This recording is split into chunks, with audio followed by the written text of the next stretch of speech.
Good evening, members of Spiritual Encrypted Encounters. How's everybody doing tonight? I hope everybody is doing great on this beautiful Sunday evening. For those who tune in on Restream, YouTube, Facebook, and follow my show on TikToks under ApeCS895. I'm your host for tonight, ApeCS. Uh, welcome, welcome to all the chosen ones. How's everybody doing this evening? I hope everybody's doing well.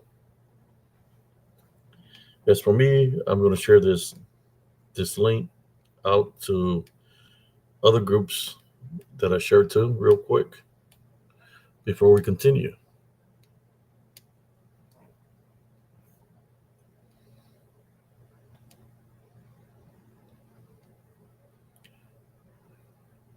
The only thing I can say, brothers and sisters, is the Heavenly Father is awesome.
I'm just about all shared out, brothers and sisters, whoever's tuning in here.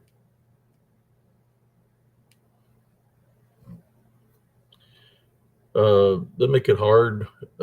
Before, you could just put as many checks on the boxes of the groups that you share to, but now that it's like every 10 groups or about 10 or 8 groups, you have to start over and over and over. Before, it would just be one click and all your favorite groups that you share to, but it is what it is. Who do we got here? How you doing, Linda?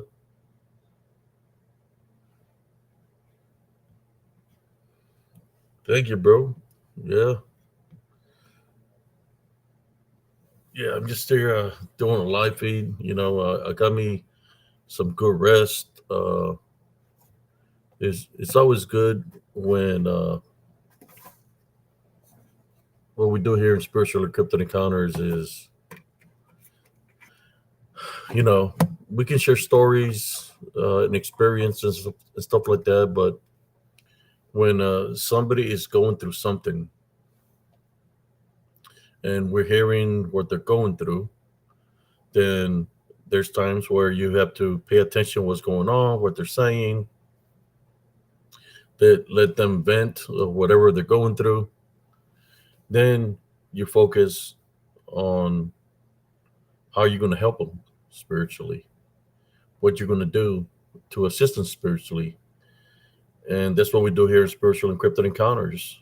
Uh, we nick the, how should I say, the source that's behind them, that's causing them to be the way to make them feel a certain way. We're here to help out our brothers and sisters in Christ through prayer, of course, through Jesus Christ.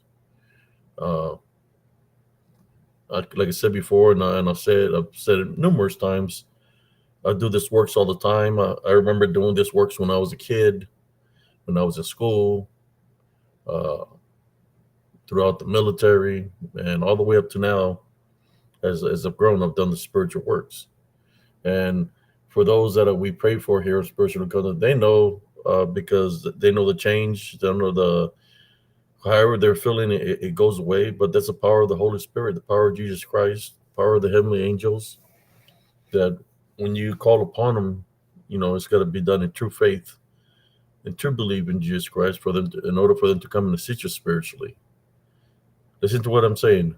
True faith, true belief in Jesus Christ. You're gonna have a real relationship with them.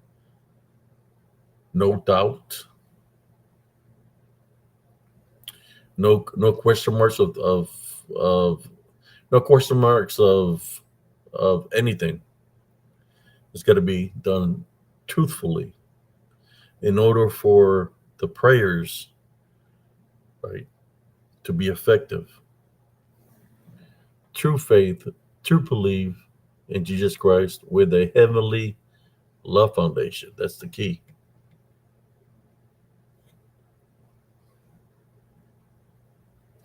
Sage Cooley saying, sending prayers up to the Turners and Nelly tonight. I don't know if you were here last night, Brother Sage Cooley, but we helped out a sister here on Spiritual Encrypted Encounters. Um, I don't know what's going on with Sister Nelly. I just read something, a place to prayer earlier. I don't know what's going on with them. I know that they've been going through a lot, but you gotta be careful not to leave openings, spiritual openings, and that's how the enemy attacks. A negative against negative will not make it positive. Two negatives will not make it positive. That's why it's important to maintain a heavenly love foundation.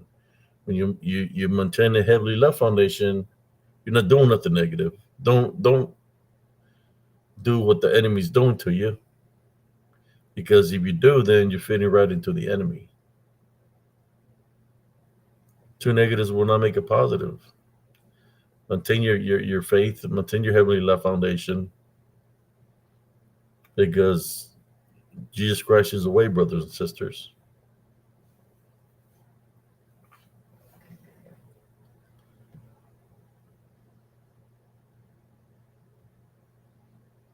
And when it comes up to spiritual warfare, things happen where things are going back and forth spiritually. Normally, when it goes back and forth spiritually, the Heavenly Father, as we place our faith and believe in Him, He's a protector and avenger, right? So if somebody is trying to do something bad to you, or they've done sent something your way, but the only way it can be there if you have some kind of opening. If you don't have a spiritual opening, then it can't really do nothing to you, right? Because you're not giving it the opening. But you got to be spiritually aware to understand what's going on. And I know that some people think dabbling in other things, that they got some kind of power. They think that Brother Abe Sias doesn't know his left from his right. But whoever was here last night, I'm just here to tell you that I'm just a humble person. I'm just following my spiritual orders from the Heavenly Father. I place all my worries, or I don't even worry, but anything that comes to me that's trying to affect me, I place that on Him, because He's my protector and my avenger. And I just continue to do the mission that I'm supposed to do. If somebody comes up to me or to anybody here in Spiritual Encounters in the panel for help, that's what we do. We help people. The Heavenly Father knows. Doesn't I'm just here to tell you, it doesn't matter how many fake accounts a person has. Doesn't matter. Doesn't matter uh, if they want to be in secrecy or in ninja mode or in stealth mode. Doesn't matter. You know why? Because you can't hide from Jesus Christ. He knows. So when we say a prayer here, especially when it's down to a prayer of spiritual warfare, right? If somebody's directing something towards you or towards me, I just don't accept it. It remains with the sender. So certain things happen, but that's part of the balance. But we do pray here for people on spiritual encrypted encounters. And we do it real good, brothers and sisters, that people that come in here, they're being spiritually afflicted, spiritually targeted in a very bad way, and they feel the difference. However they're feeling goes away because we take care of everything through prayer, through Jesus Christ, your own spiritual encrypted encounters. And there is a positive impact in that person's life, which they know then at that point in time that the Jesus Christ, the heavenly angels, the Holy Spirit have answered. And then they understand how important the power of prayer is, that you can give the enemy fear. You have no fear. You can give them belief. You have no belief in the enemy. You can give them anger. Give them not being angry at all. Give them forgiveness. Because if you don't forgive, then your love is not fully being utilized. Your heavenly love function is heavenly being utilized, because unforgiveness could be that anchor that's holding you back from the spiritual gifts of discernment. I'm telling you, brothers and sisters, the power of prayer is very real. You don't have to do certain things like they teach within the church, because all you got to do is pray to the Heavenly Father. And when you're doing it, you do the prayer because you're a true believer and do have a relationship with Jesus Christ. The works that you do are that effective immediately. You can be somewhere else. You can be the person you're helping could be on the other side of the world, but the prayer will be effective, and they will see a spiritual change in their environment. That's how great the power of prayer is through Jesus Christ. It's amazing. For those that have understanding, then you'd understand where I'm coming from. And for those that don't have an understanding, that do not want to learn, then you don't know what you're missing. You're missing something that's amazing.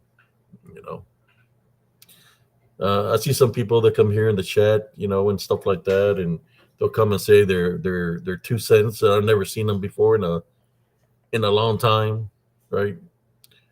But those are the people that I'm trying to help out. Is those that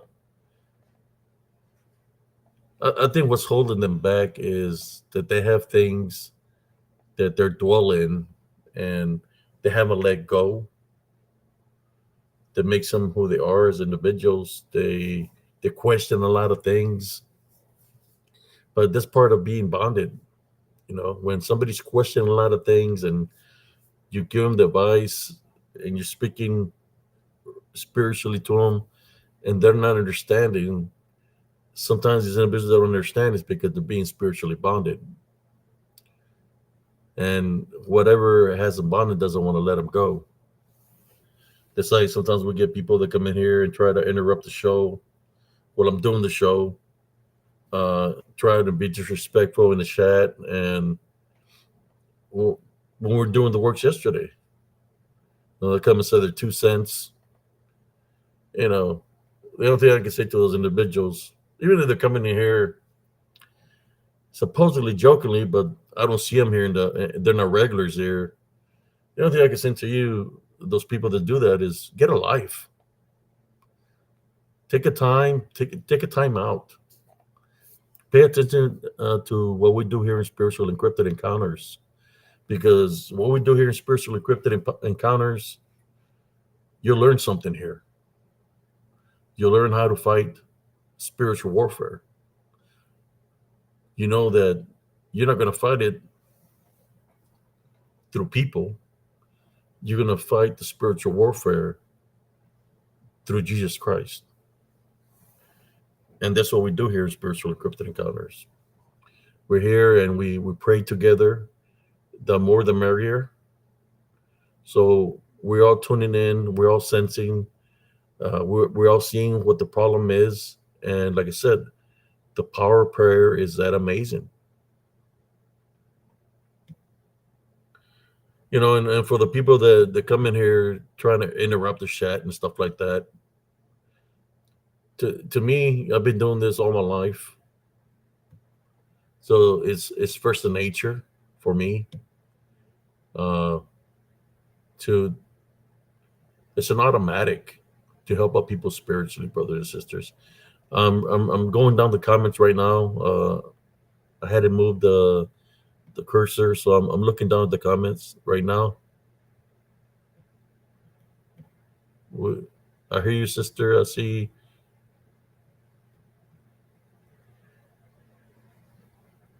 Sorry to hear that about Sister Nellie. I know I've seen what they placed this morning. I prayed for her this morning. But let me catch up to the comments here real quick.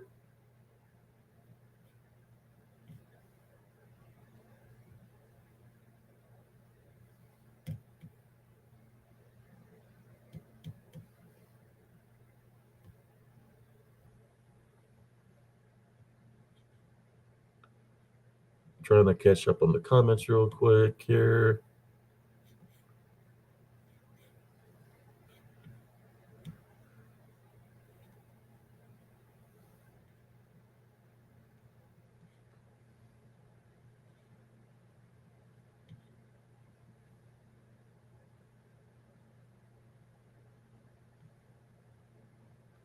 There we go.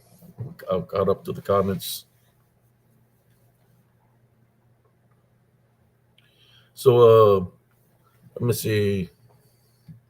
Are you here, brother Jack? Maybe you want to jump in the prayer that we're going to do right now for Sister Nellie. You want to jump on with me real quick? I know you work tomorrow, but you want to jump in for the prayer, you can jump on.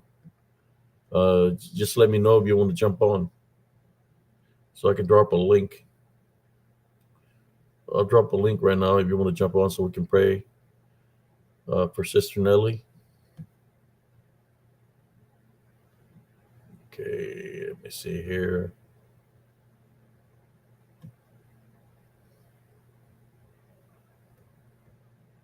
Let me drop a link.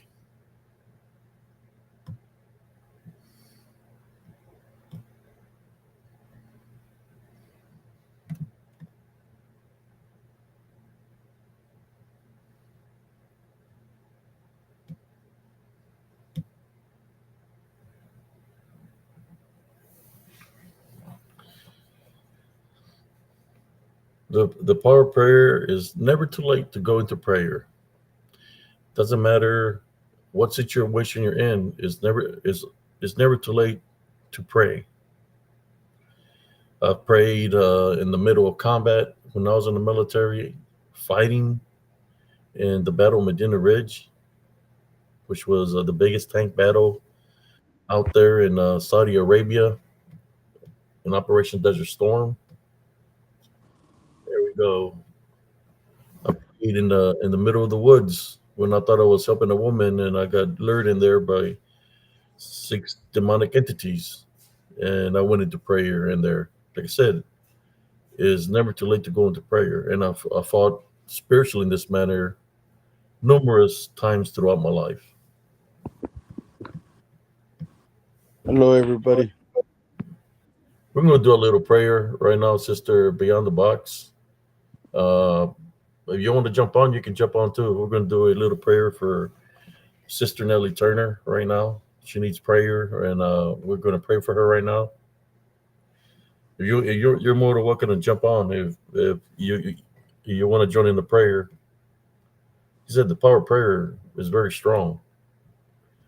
I know my brother has to work in the morning, but we're going to pray for Sister Nellie right now.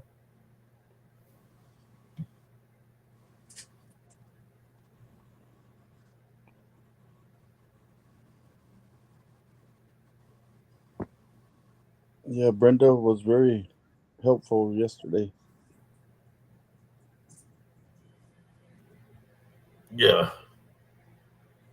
So we're going to do a little prayer right now. You know, yesterday was pretty awesome, right? What happened here in Spiritual Encrypted Encounters?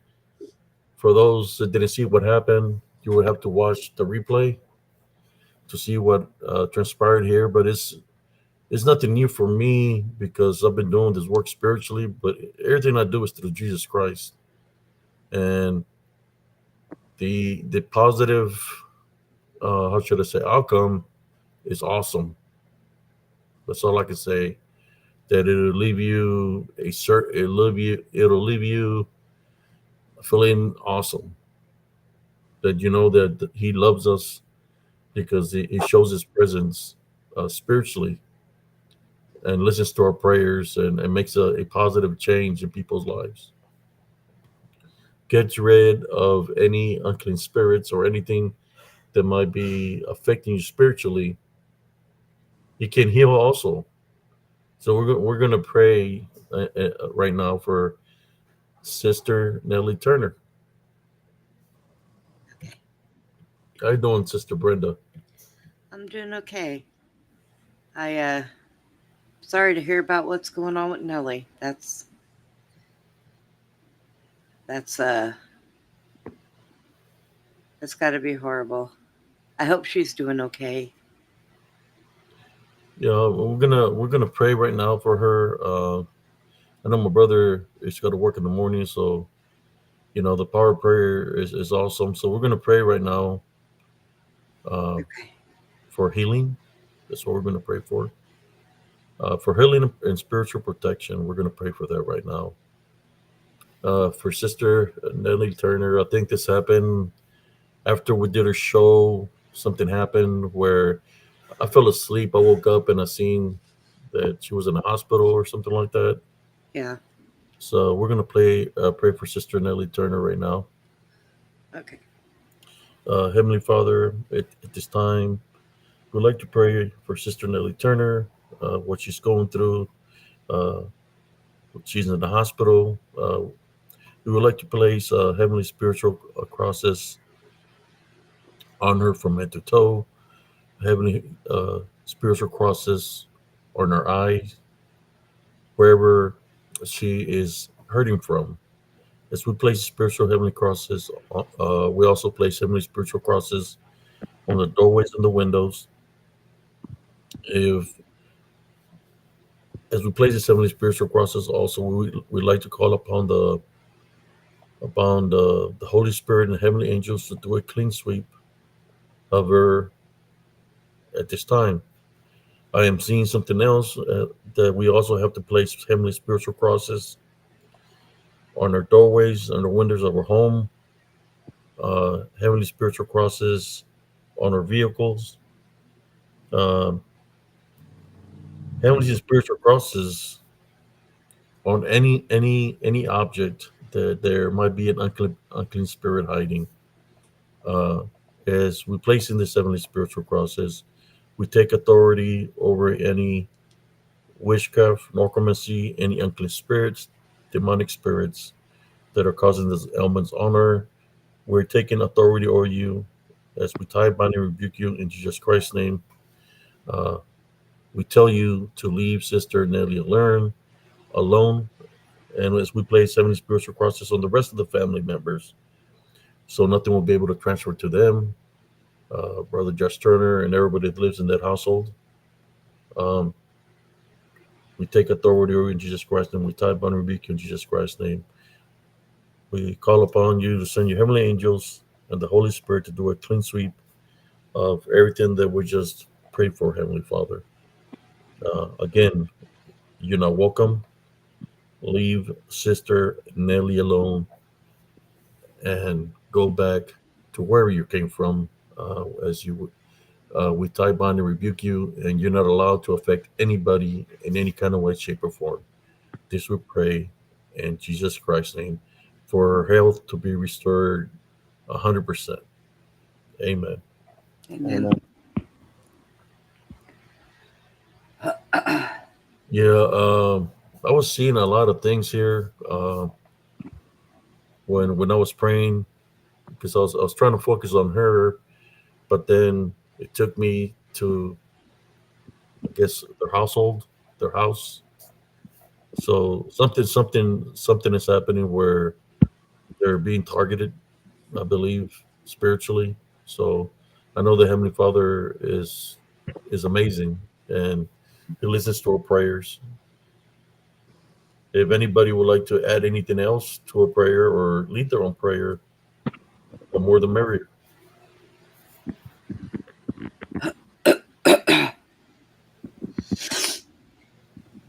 Oh, I kind of really needed to hear all that, Abe. Kind of been having a rough day myself. So thank you. You're welcome, Sister Brenda. Yeah, it's been one of them days. But I guess if we didn't have bad days, we wouldn't know what good days really look like, huh? Well, sometimes what it is when you dwell in the past or dwell in negativity, because some of the things that people dwell in, if you really think about it, it's not the good times, because the good times are the good times. They dwell on the bad things that happen to them in their lives. That's some of the things that hold us back to move on forward in a positive way. So, in saying that, well, it's a negative, something negative you think about it and you say, my life is never going to change because these things continue to happen. Well, if you're dwelling in the negativity or the past, well, you're not moving on forward. Yeah. But when you dwell in that, then it holds you back, and bad things continue to happen, because it's kind of like you're having your foot in the door and you're letting those negative things come back in your life daily to continue to hold you back from moving on forward. So in order to take care of that, you forgive, let things of the past in the past, and move on forward in a positive way. How many people have you heard say to you, my life is not okay because these things continue to happen to me over and over and over, but they continue to dwell in the past? Yeah. You got to move on forward in a positive way. Oh, my child wears me out, Abe.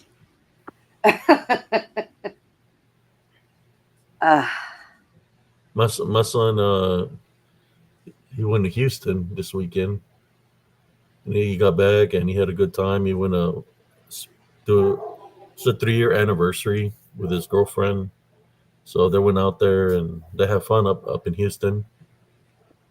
I always tell them, if something ever happens to me, check out Spiritual Encrypted Encounters on YouTube. I'm leaving all my wisdom and knowledge there for you. Cool. You know how sometimes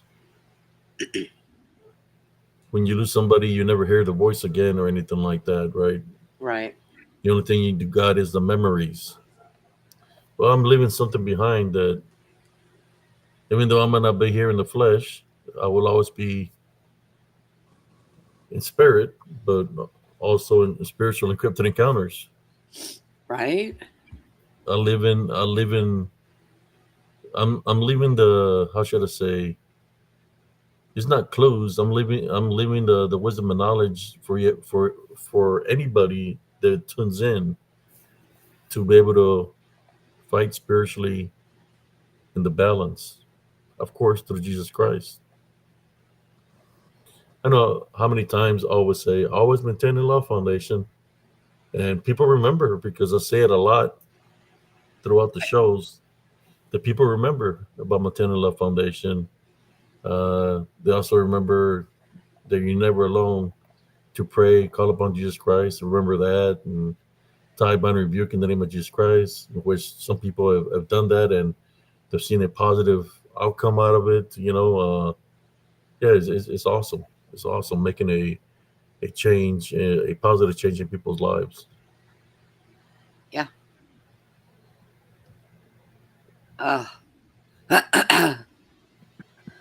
I'll tell you.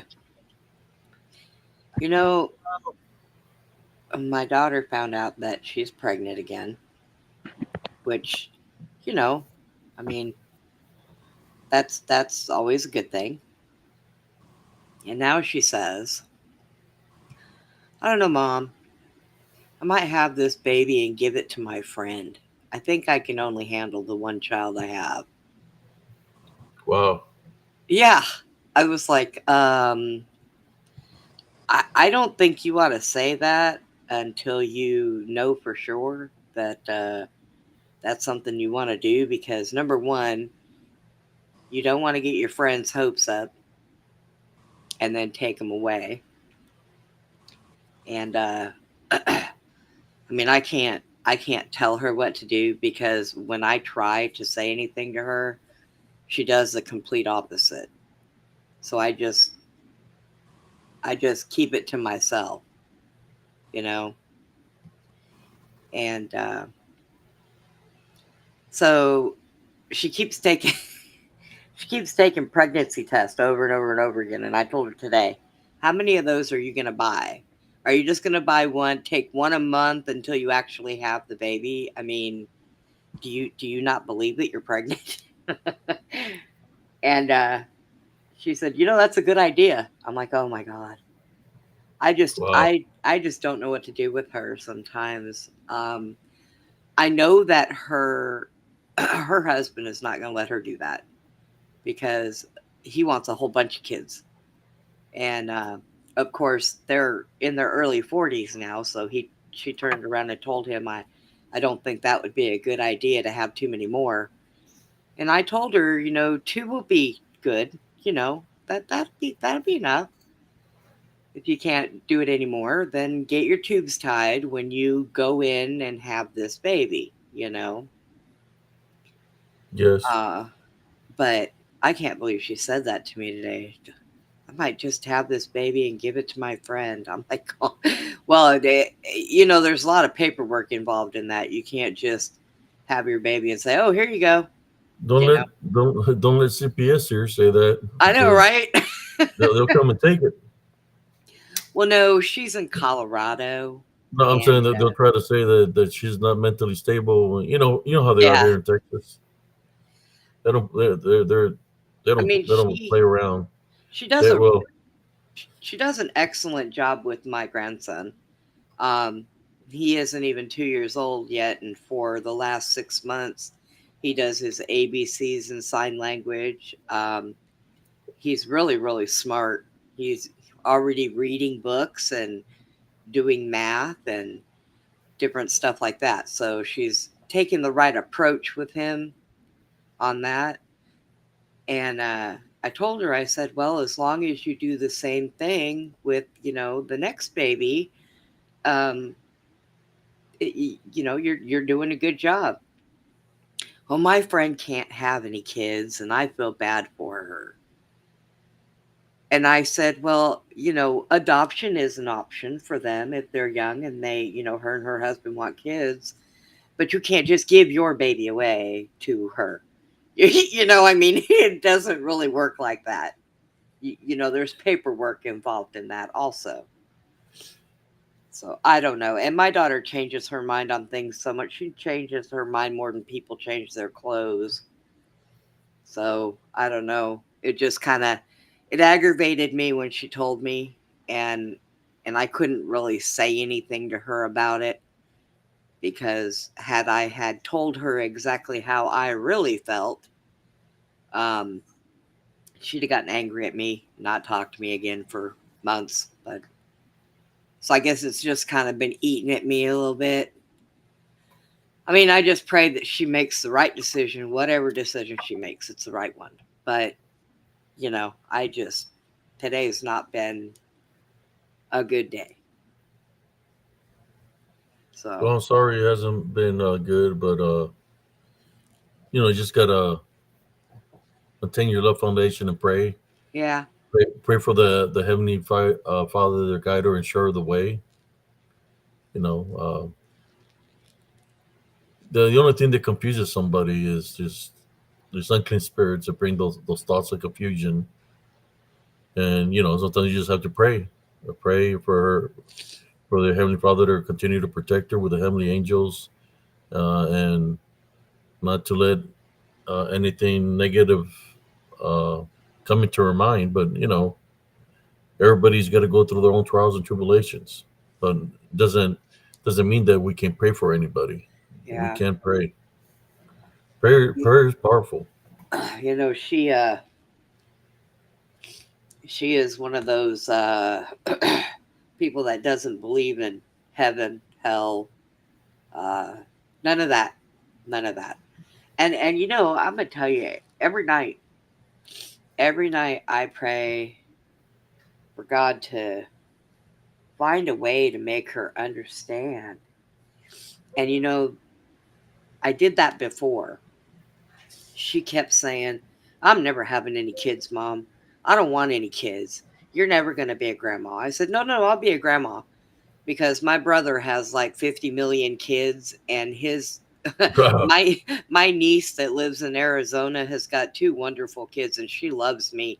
She told me I can adopt her kids. Be their grandma. But I kept telling her, you know, don't say that, because when you sit there and you talk like that and you say that stuff, God's gonna God's gonna teach you a lesson. Yeah. And boy, he did. He gave her my grandson. Not even a month later, she called me up, Mom, I'm pregnant. Oh, okay. Um, but I don't know why she's like that. She grew up with me, talking about Jesus, talking about um, the Father. We did go to church a few times. There was one church that we went to when we lived in Ohio that was pretty good. And so all it took was for her to go to college. And all of a sudden, she came out of college and she didn't believe in none of that. She didn't believe in God. She didn't believe in Satan. She doesn't believe in heaven. She doesn't believe in hell. And I thought to myself, is that what college is teaching you? Because if it is, it's teaching you the wrong things. And she's been that way ever since. I mean, It's probably the school systems. That's just what they do. yeah. And then I asked her, because she moved to Colorado, and I thought to myself, uh-oh. I said, are you going to put Charlie through school? And she said, no, I'm gonna homeschool him. I said, good. Good. You homeschool him. Let him learn. I would much rather that child learn homeschooling than be put in a school system in Colorado. Wow. She left Texas because it was a red state. Yeah, that was her reasoning for leaving Texas. No other reason, you know. She just had to get out of here. Did she move to Canada with Rosie O'Donnell? No. No, just kidding. She moved. No, she should have. Or moving with Dick Richards. Yeah. Oh no, if she was in Canada, I'd be telling Dick Richards to go knock on her door and say, "Can I speak with you, please?" Uh, is it? But Would you happen to have a dozen of eggs? no, yeah, probably not. He'll eat them all. But no, she thought about moving to Canada. She kept telling me she was going to move to Canada, and I was like, "Why?" People in Canada are trying to get out of there and move here. What's the matter with you? At least I know she won't go back to California. Oh, that's at least some peace of mind. You don't want to get Dick Richards started. He's feeling spiritually, and he's looking around him, and he's like, "Did somebody just grab my ass?" I know, right? That's what he's thinking. He's saying, Oh, he's looking. boy. Somebody's talking bad about me. Like I think there was a movie when somebody. What's the name of that movie when the guy says, "Did you just grab my ass?" Yeah. Dick Richards right now spiritually, his ears are burning because we're saying his name. Laramie does that. Whenever I say something about him, he shows up. And that's why you'll see him and I every once in a while say, Are you following me? You're following me. He told me the other day, "Oh, you caught me." I did. I followed you. I don't know. Boy, I'll tell He, you. he eats a lot of eggs, don't he? Dick Richards? Yeah. Yeah, raw ones. Wow. But that's okay. I figure he's only in Canada. So when he gets really sick from, salmonella or something like that, I'll go visit him. I'll bring him some eggs. That's okay to do that once in a while, but you're not supposed to indulge yourself in them. Wow. I mean, you can Then get sick. who's the one that was saying that raw eggs have like worms in them? I've cracked a couple open and found little worms in them, and then I throw them all away because I go buy new ones. Like Um, how like they rotten eggs, or is it they're from the store, or are they from the market? well, from the store when I got mine, the thing of it is sometimes like your chickens can get I mean, look at what they eat. Um, Parasites.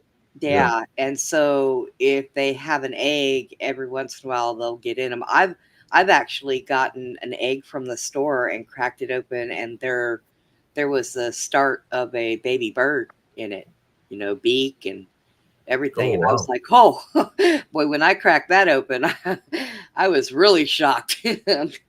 I was like, boy, I'm glad I don't just throw this stuff in a pan. I just, I put it in a bowl first. But, I I used to have mean, chickens. I used to yeah, have chickens from my daughter, and she had some chickens, and she had some roosters, and I couldn't keep up with the eggs. I would be giving eggs away. I had to throw eggs away, and I would always be eating them. And then one day, I saw the chicken that would lay the most eggs, and she was moving from side to side. I was like, "What is she doing?" And then I was like, "Huh." And she freaking would chase snakes and eat them. I was like, "What the hell?" She had ate the snake, and the snake was trying to come back up. Boy, I stopped eating them eggs. Yeah, She yeah. was eating snakes. yeah, she would eat the snakes. She would chase them, and then she would eat them, Oh, and that's why wow. she would move from side to side. Eventually, she died from that, but Yeah. she would lay a lot of eggs. What kind of Yeah, she snakes was were one they? of Grass those. snakes? She was a special chicken that I have bought. Oh, She was a, what do you call them, a golden layer or something. She would lay eggs, a lot of eggs. Yeah, but I didn't know that she liked to eat snakes. wow. Yeah. When I move to East Texas, I'm going to build a chicken coop, and I'm going to make sure that nothing can get in there. And then I'm going to have to put snake repellent around the outside to keep them from getting into, because the eggs will attract the snakes, you know. So I'm going to have to keep the snakes out of there because I plan on having my own eggs. And I don't worry about not being able to eat enough of them because I'll have Susie, her son, Roger, myself, and my caregiver. So there'll be 5 of us eating those eggs. So and Susie and her family, they're vegetarians, but they will eat eggs because the way they're brought up is it's not a chicken when it's an egg. And, I thought to myself, well, I guess you could be right because doesn't a rooster have to be there and don't they have to do a little something for those eggs to turn into actual chicks? I think. So, You'll know because they lay on them and they won't move from them. yeah. I, I watched this one guy who has a farm and he's got chickens and he goes out to go pick his eggs and he says every morning he has to fight with his chickens to get the eggs. They'll peck at him when he tries to get underneath them to take the eggs. And I thought to myself, listen to him argue with an egg over or chicken over an egg. That's gonna be me. I said, Yeah, give me that egg. I would let the chickens run loose in the backyard, and then at night I would have to put them in a pen because raccoons would have come and attack them and Yeah. kill them. Weasels, the weasels. It was a raccoon, big raccoons. They would come and we would find the poor chicken without the head, and then just the head. The body would be laying there. Oh, Yeah, yeah. Well, I couldn't let them run loose. I mean, even though when I move, the house that I'm going to is going to be fenced off, anyways, but it's going to be a lower fence because she has 20 dogs. She's got a pack dogs, Wow. and those chickens wouldn't live if I didn't have them in a coop and make sure that those dogs can't get in there. And yeah. I don't really worry about like coyotes and raccoons and all that because her dogs surround and attack wild hogs. I mean, she's got oh, what do you call those? She's got there's some kind Blue of healers, no, they're not healers. They're the black golden and white retriever. ones, the black and white ones with the longer hair. Ah, I know what they are because she's got 2 new pups and those pups are pure white and boy, they're beautiful. Um, but they're herding dogs, and she uses them to basically they protect her property. She doesn't use them to herd the cows or anything, although she just had to bury her favorite one because it went out there nipping at the heels of the horse, and the horse kicked her, and when it did, it kicked her in the head, and that did Wow. it. So you would think that they would border collies. That's what they are. But they go out there, boy, and they mess with those cows and them horses, and they nip at their feet and try to get them riled up, and the horses will just sit there and eat, and for the most part they ignore them. But yeah, I couldn't. Matter of fact, I have to reinforce the fence around where I'm going to be living, and make sure that my small dogs can't get through it, because her dogs will kill my 2, because my 2 are small. So, but So, yeah. so is she buying a different land, or is Mhm. she staying in the land she's on? No, she's selling hers. She has 278 acres. Wow. Beautiful property. So she's selling it, and she wants to buy a place in Mount Pleasant, Mount Pleasant, Texas, and it's up on a hill, and it's got right when you pull into the property, there's a 3-bedroom, 2-bath, which is mine, a 2-bedroom, 1-bath, which will be her son's, 2 apartments on both sides of the stalls, and then the main house. And that one's on. She's getting less property, but she doesn't need as much property as she has right now. So she's going to sell it to somebody that will utilize all that property. And but it's a beautiful property. I told her we'll just build me a house there and just stay there. But she thinks that it's time for her to move on. So Yes. I told her as long as she doesn't leave Texas, I don't care, because I won't leave my doctor. And even moving 4.5 to 5 hours away, I will set up my appointments. I only have to come in and see him once a year, anyways. The rest of the time, I can do virtual. And I will drive out here for 4.5, 5 hours just for a doctor's appointment, because I waited long and hard for this doctor 2.5 years to get in to see him, and he is excellent. You know, he likes natural remedies over pharmaceutical medicines. You know, so but yeah, it'll be a nice thing for me to get back out into the country. I used to live in the country out in Salado years ago, and I miss it. Moving back in the city has just been, it's horrible for me. I very rarely go outside.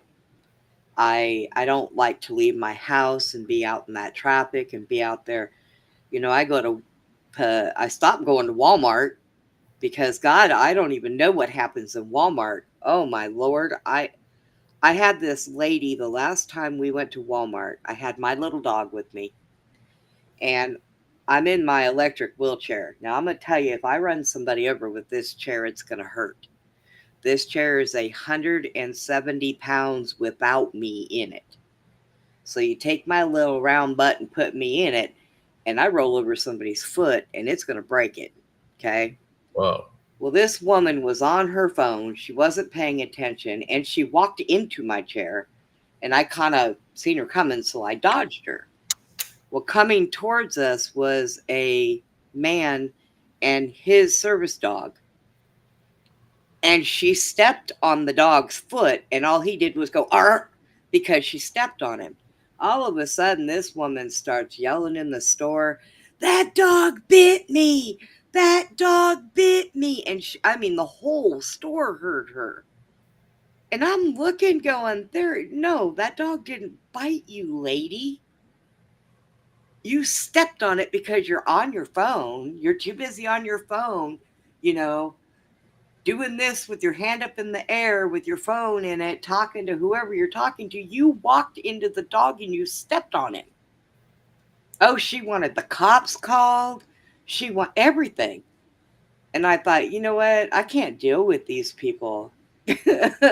I don't, I'm a very easygoing person, but I don't do stupid very well. I'm just saying, it's really hard for me.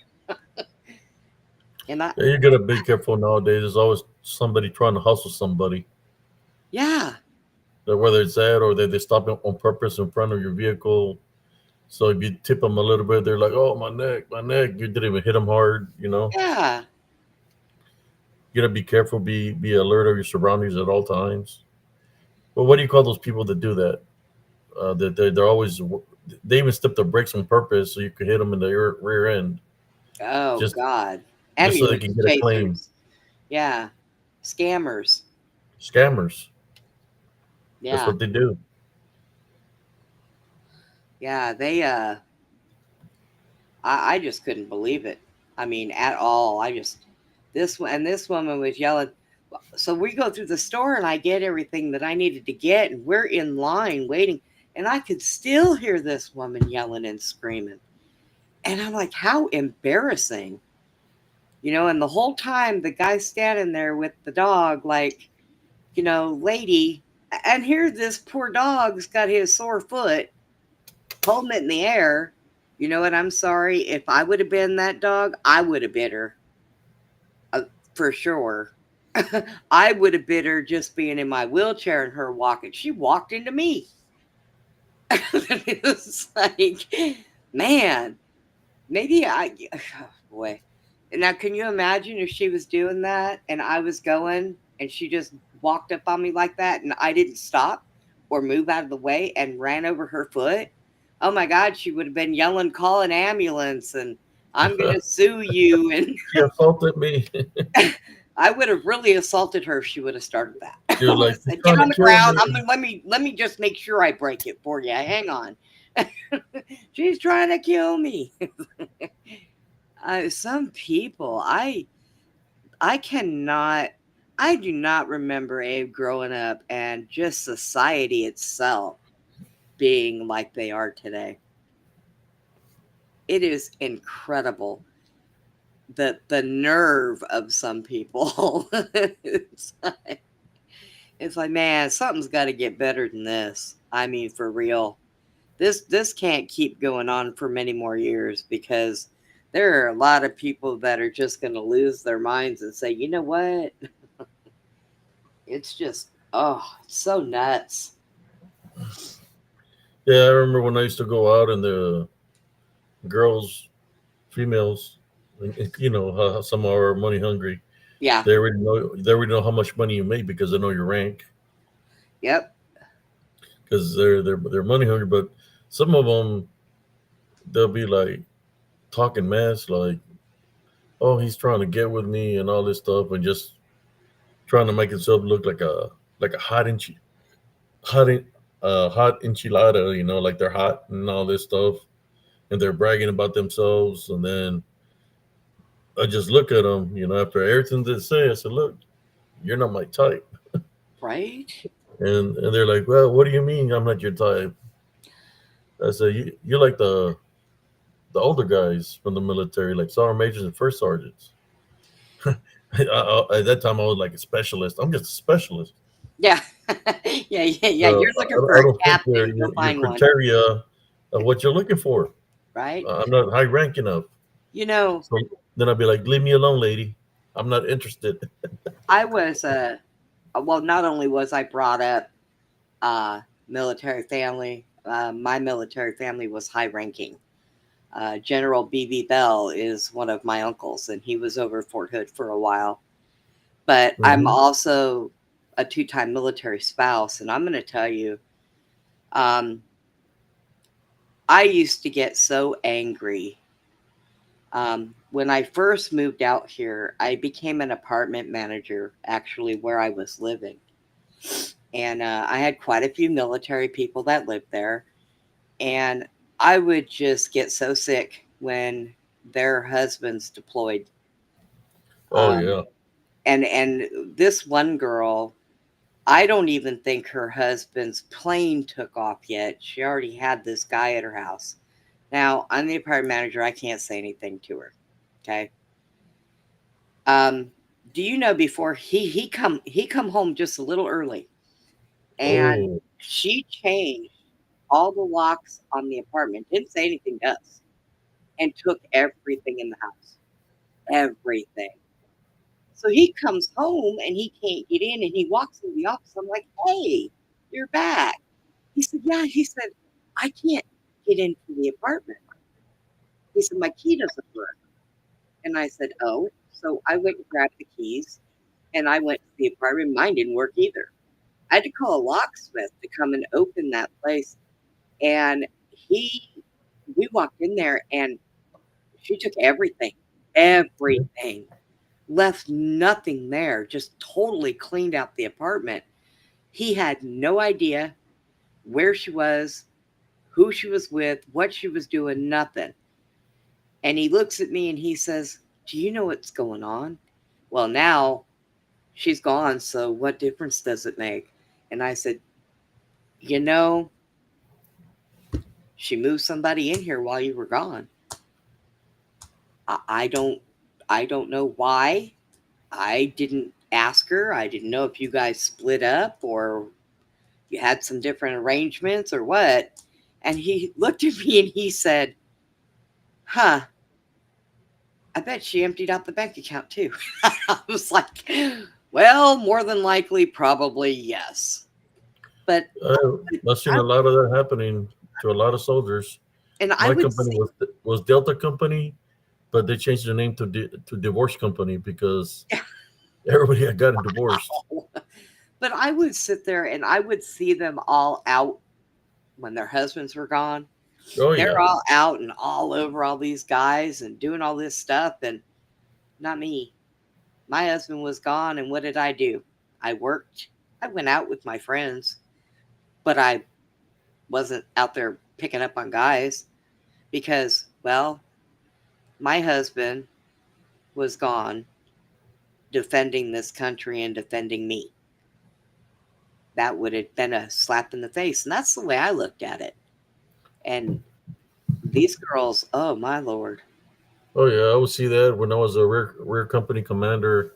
I go to the clubs and I'll see all the guys' wives out there and clubbing and stuff, you know. Yeah. But it wasn't my job to. So when they would come, they came back from I think Bosnia. It's like, hey man, did you see my wife out there at the clubs? I said, look man, I said all you got to do is try out the key. If the key fits, good, then you're good. But if the keyhole is loose as hell, then you already know what's going on. Right. Hey, Lawrence, let me tell you, I have a big braided thing on the bottom of my wheelchair in the front for like my foot, but I'm so short that my leg doesn't sit on it. My foot don't sit on it. So I have a folded up blanket, and that's where my dog sits when I go out. He does not leave that. That's where he stays. Now, it's made of metal, and if I hit somebody in the ankle with that thing, I could break an ankle. But I would never use that to try to run anybody over because if anybody stepped back and stepped on my dog is my baby. You may as well have stepped on my child. I carry everywhere I go, Lawrence. Hurt my dog. so I don't even give them the chance. Yeah, them women, man, in the military, they're ruthless. Freaking, they'll be calling you honey, Oh babe, and all yeah. this stuff. That you go to the field and that's it. They're gone. Yeah. They're out there.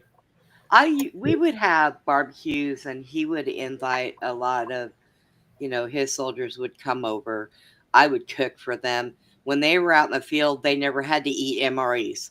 My husband would make a menu of things he wanted day by day, and I cooked them food and I hauled it all out to them and fed the whole freaking company that was out there. His sergeant loved me.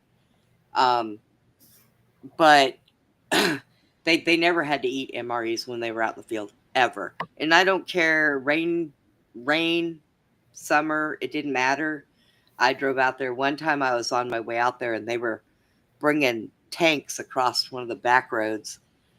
And instead of somebody waving me to stop me so the tank can go through, oh no, I'm driving and all of a sudden I got two soldiers run out in front of me and point their weapons at me. I hit the brakes and I was like, what in the world? And they were like, we got tanks crossing. You can't come through. I said, ain't no reason to be, like that because I'm not going to mess with the tank. That thing will ruin my car. But I would just go and make big pots of chili in the wintertime, big pots of stew, spaghetti and meatballs, and I'd feed them. And they would come over to the house and they would have little parties. And if they drank too much, I wouldn't let them drive. I made them, things on Yeah. the floor to sleep on. They had to stay there. I wouldn't let them go. I'd collect everybody's keys so they wouldn't drive. But I sat and I watched how a lot of them were treated by their wives. And I guess because my ex-husband joined the military late in life, so we were already older, and maybe it was my age that thought it was wrong what they were doing, and that could have been it. But my husband told me that there's a couple of them that kind of had that agreement with their spouses. What happened when they were gone happened when they were gone. Just don't get pregnant. And I was like, wow.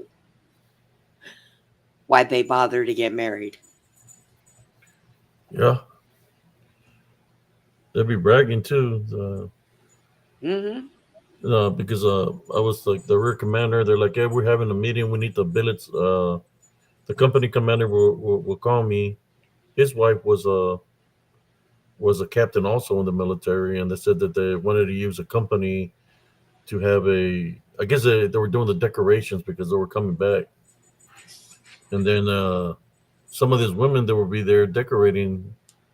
Those are the ones that we'll see at the clubs that they will be out there with the guys, and then they'll be looking at me because I knew what they were about, but they would be bragging and stuff. Yeah.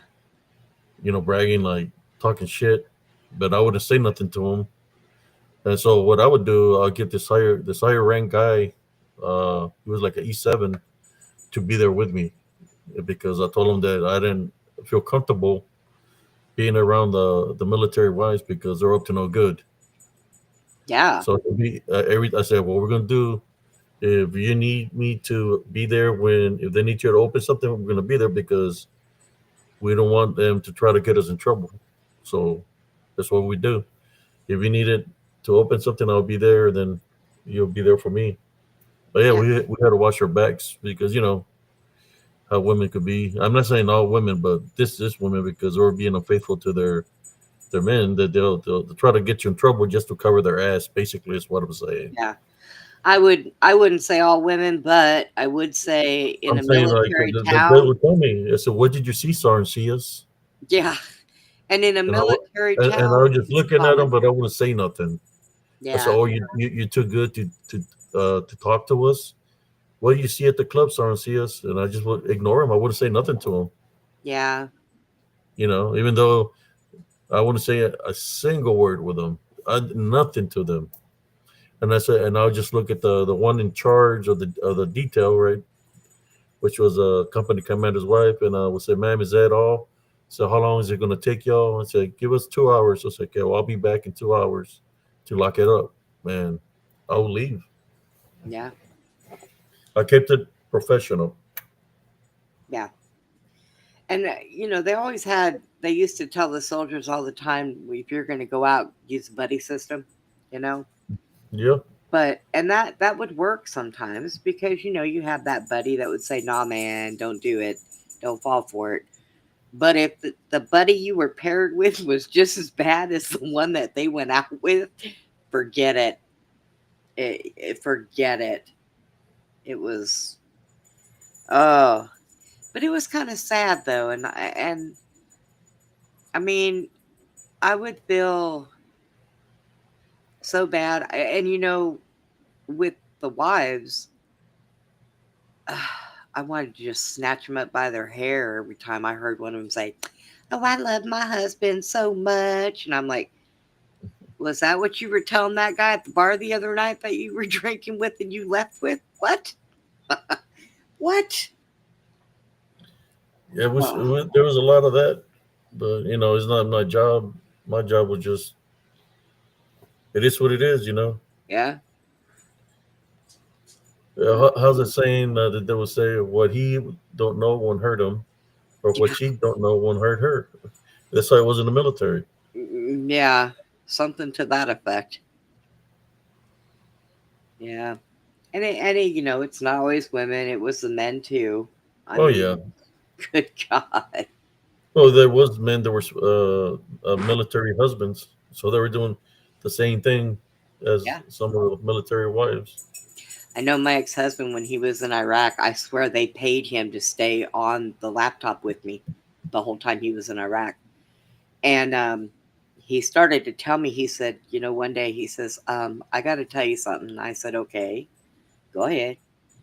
And he said, "We have a girl here.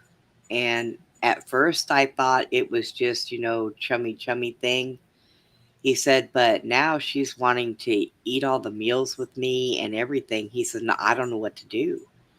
I said, "Well, tell her you're married and you appreciate it, but, you know, so when they came back, I had to go out to El Paso to pick them up.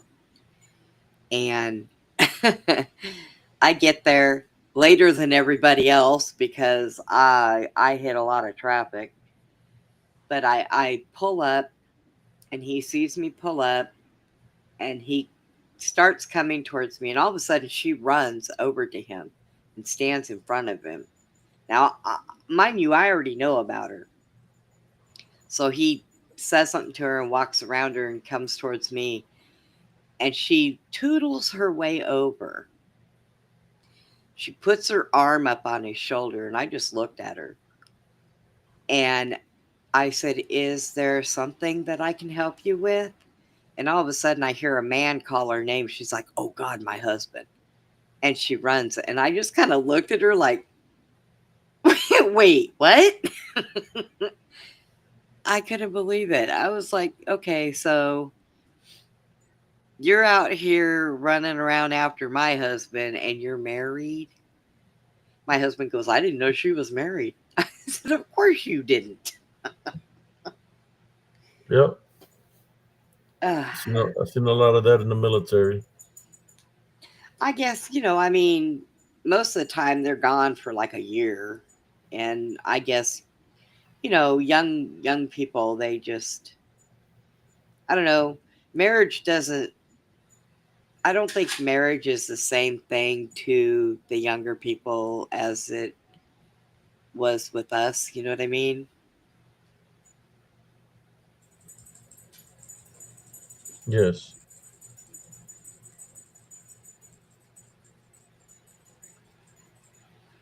Are you there, sister?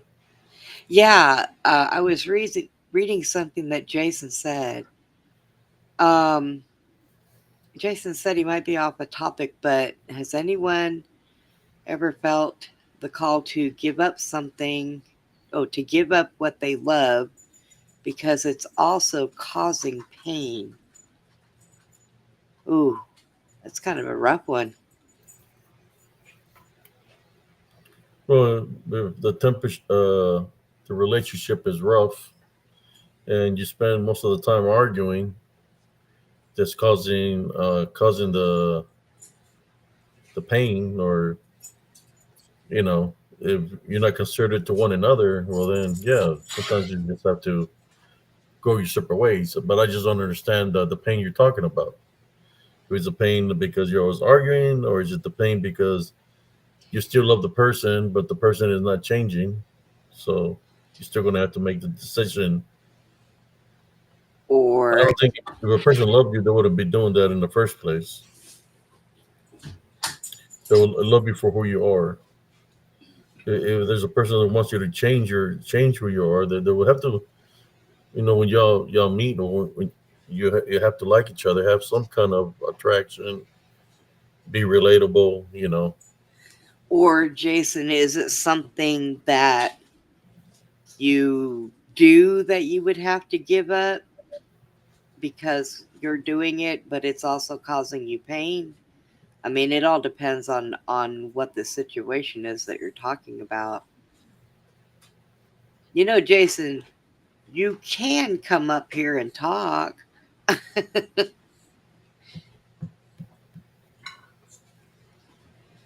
Yeah, it would all depend. I mean, if it's a Well, I don't know what he's talking about. If he's talking right. about, he's not saying his wife or a woman.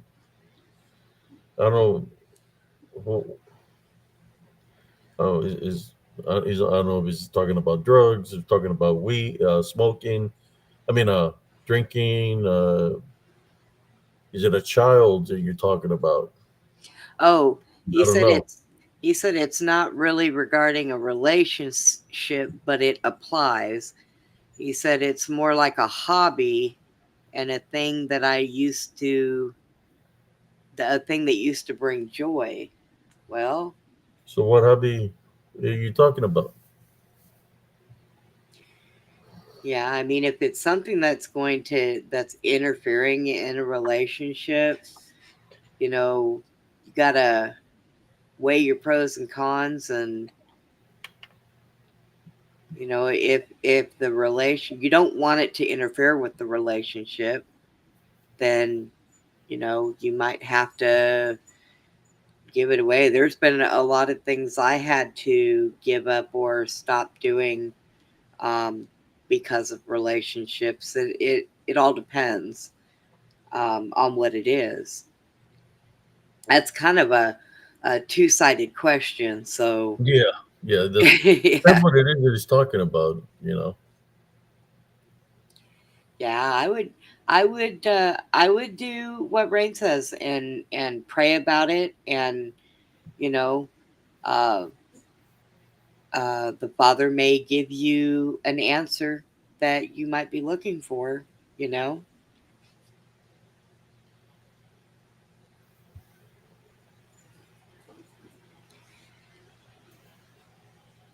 I'm being side-eyed by the dog.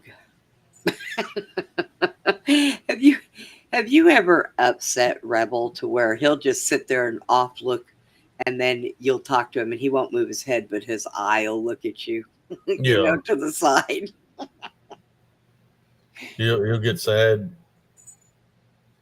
So then I bring in a pet him and he becomes happy.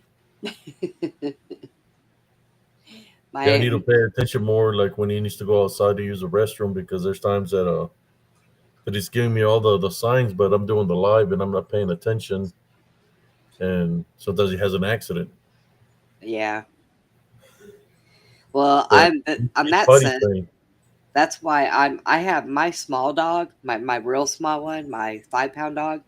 Now, he will go outside and go potty, but I also have like the kennel thing, and it's got the puppy pad. So if he's got to pee, and I can't get to him to take him out, he'll go in there and he'll pee on his puppy pad, and then I just take it and clean him up, throw it away, and he's good to go.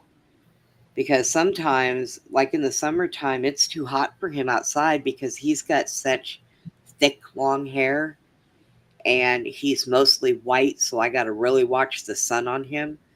But he goes out there and he's not even out there 2 seconds, and he's panting and can hardly breathe and all that. So I just had him, took him to the groomer and had them thin him down some, but he still has a whole lot of hair. He was born in Russia, so he was built for their wintertime out there, that all that Wow. snow. So he does not do well in the heat. But yeah, that's the good advantage I have of having such a small dog. Just an itty bitty thing. When they go poop, it's the size of a Tootsie Roll. Yeah. and he can use pee pads. He is a great dog for a disabled person. Mm-mm-mm. And he's got really good aim too. He never misses. But They but say, yeah, what breed is he, Brenda? he is a Russian long-haired Chihuahua.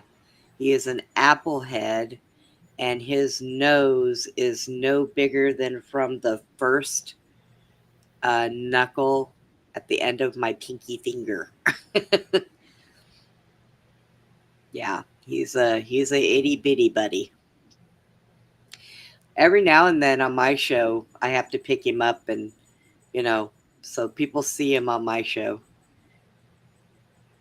He's a small little boy, but he has got the attitude of a Rottweiler. I mean, he thinks he can take on anything. I take him out to Susie's, and because those dogs will come up and say hi to me, oh boy, he goes crazy. He wants to tear them up, and all they got to do is open their mouth, and he's gone in one bite. But he thinks he's 10 feet tall and bulletproof. But he's very smart. Um, he is very protective of me. Uh, I can't even go to the bathroom in this house without him in there. And he comes and he sits at the doorway. He waits for me to get up on my walker. He waits for me to hop over there to either the shower chair or the toilet. Then he'll come in. He's got really good manners, but he really hates my neighbor. Oh, Nevaeh, they're not the worst. But they are. They think they're both pit bulls. You're right. You're right. He thinks he can take on anything. I don't know what it. And he's usually, when I take him out in public, he's a perfect gentleman. He acts like a nut when we're at home, but when he's out, I take him to a restaurant. He lays down on his blanket, and he'll just lay there with his head down and watch everybody walk by. Um, he's great in the grocery store. If he hears kids crying, he wants to go and say hi to those little kids and give them a lick and make them stop crying. He loves kids. Um, and he's okay with other dogs until I say, "Oh, look at how cute." Oh, that's it. Mommy noticed this dog. Now I got to act up and stand out and show this dog who's boss. Something else. But I found him by accident on, what was it, Facebook Marketplace, I think. One Mhm. of those. I was looking for a male miniature dachshund for my neighbor because she had a female. She wanted a male. So I said, "Well, sometimes you get lucky. Let me look." And I seen him, and I looked at him, and I thought, "Oh, how cute!" And I passed him by. And a few minutes later, I went back and looked at him again, and I sat there for a minute, and then I passed him, and I went looking through other dogs, and then I went back, and I decided to call the person. So she tells me that the owner of him, the breeder, was a vet in Russia. She married a military man, so she moved out here. She brought him, his sister, the mom and dad, and so she bought him from the breeder as an impulse buy. And she didn't tell her boyfriend that she was living with. Well, he didn't like him, and he was not very nice to him, and he was only about 6 months old. And so I told her, I said, "Well, are you charging a rehoming fee?" She said, "Well, I paid $800 for him, so I'd like to get close to that." I said, "Look, lady, I got $100 and I will give him a very good home." And they were in Temple, and she says, "Okay, come get him." So I drove out there and picked him up, gave her $100, and she gave me the number to the breeder. And I couldn't understand when I got him home, he wouldn't listen to anything. So I called the breeder and I said, "Hey, I got a couple questions. Number one, what do you feed him?" She said, "Boiled chicken." I said, "Okay, I can do that." And I said, "And is he deaf? Because he doesn't listen to anything." And she says, "Well, do you speak Russian?" I said, "No, I don't speak Russian." She says that's what he understands. Well, luckily, my neighbor was a military kid that spent a lot of time in Russia, and he spoke Russian. So he would speak to my dog, he would boil chicken for him, and he would bring chicken over to feed him. No, wow. Wow. But he does better now. Now he just pretends like he doesn't hear me when he doesn't want to. So, "Do you speak Russian?" Oh, sure, why not? And he would talk to him, and the dog would respond right away when he spoke to him in Russian. And I was like, "Oh, unbelievable." And I thought it would be easier to teach him how to understand English than to teach me how to speak Russian. So, he didn't have a choice. That's all there was to it. Uh-uh. I told Susie when I take him, when we move, I'm going to take one of her small horses, one of her baby horses, and I'm going to start getting him used to it, and we're going to teach him how to ride on the horses' backs. Yeah. She said, "Really?" I said, "Yeah. He won't jump off. He doesn't jump at all. I have stairs next to my bed that he has to use to climb up and down because he's not a jumper," which shocked me because Chihuahuas usually do jump, but I think because he's just a real small one, he was like the runt of the litter. So I'm glad he doesn't jump, though. Oh my God. Good night, Jaime. Good night, Law. Good night Oh, to the people that are leaving. oh, Here, here, Jaime here. didn't come on here tonight. Yeah, he's on. No. I meant up here on the panel. No, I see him right there in the chat. You see Jason H. Here we go with Jason H again.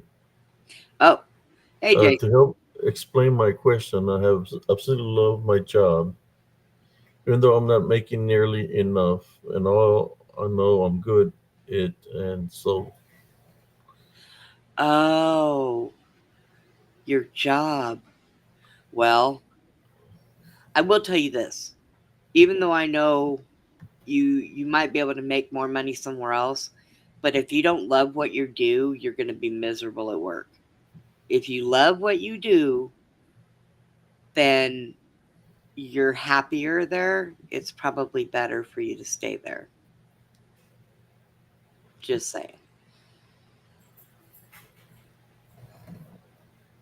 But somehow everyone seems mad at me. Want you to give it up. Hey, Jason, here's a solution. Then tell them you'll stay at home and be happy and they can support you. Just saying. I mean, you've got to love what you do when you work. You know how many people are just so miserable where they work and they go from one job to another, just trying to find being comfortable with what they're doing? I mean, yeah, would it be good to make a lot more money? Sure. My son-in-law is learning that the hard way. He's learning that the hard way. He left a job that he really loved to get a job that made more money, and he was there 2 months and couldn't stand it and quit. And he couldn't go back to his other job because they already hired somebody. So then he went to another job, didn't like it there. Now he's just got one because now he's got a kid to support. So he stays there and he's miserable. So, sometimes you're damned if you do and you're damned if you don't.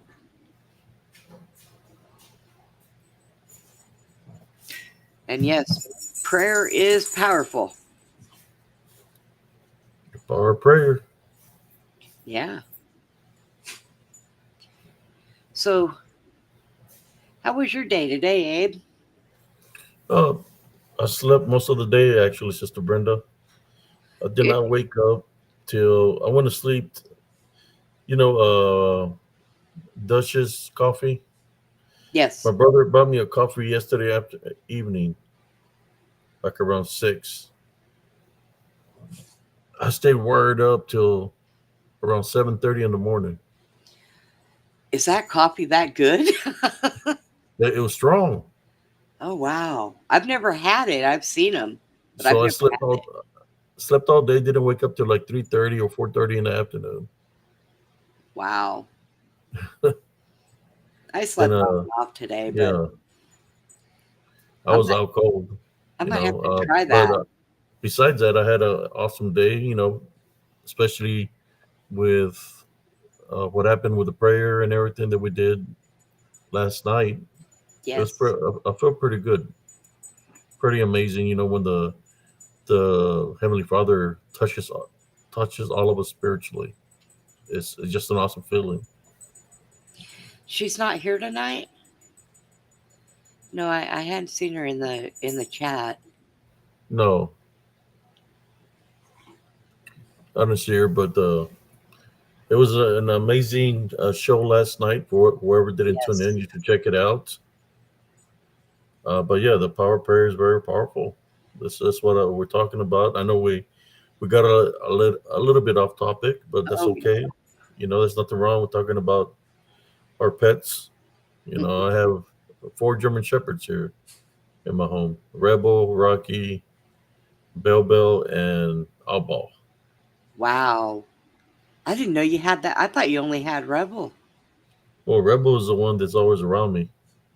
But there's 4 of them. Rocky's over there asleep in the room.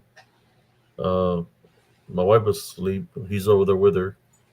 And Rebel's right here with me. He's asleep on the couch. Hmm. Yeah, we had four German Shepherds. Wow. I used to have a Chihuahua.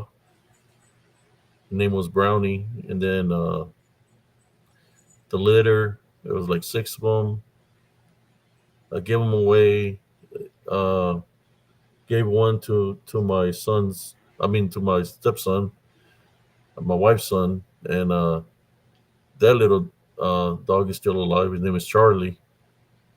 Every time he sees me, he gets all excited and wants to lay down by me because I seen him when he was born. Had him underneath my armpit. When I was like, "Where's the little one?" He'll be asleep underneath my armpit, so he remembers me. Yeah.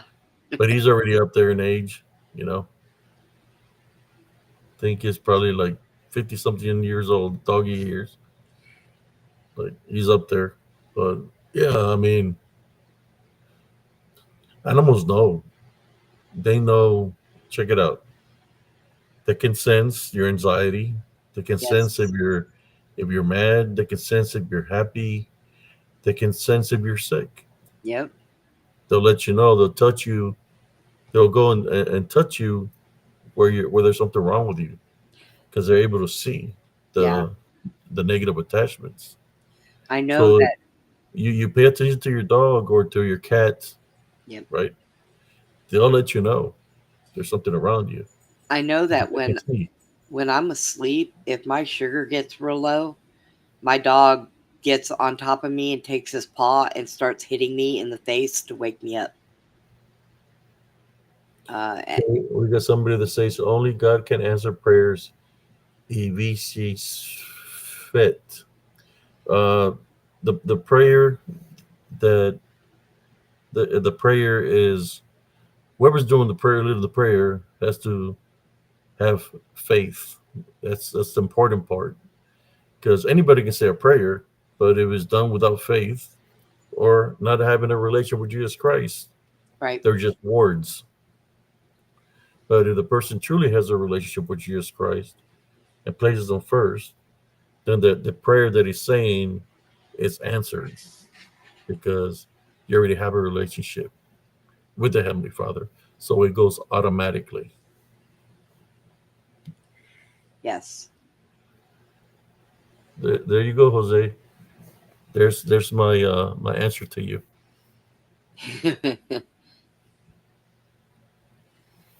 Man. We're his children, brother. We're his children. He's gonna he's gonna listen to our prayers. If you have a relationship with him, he will not just listen, he will answer your prayers.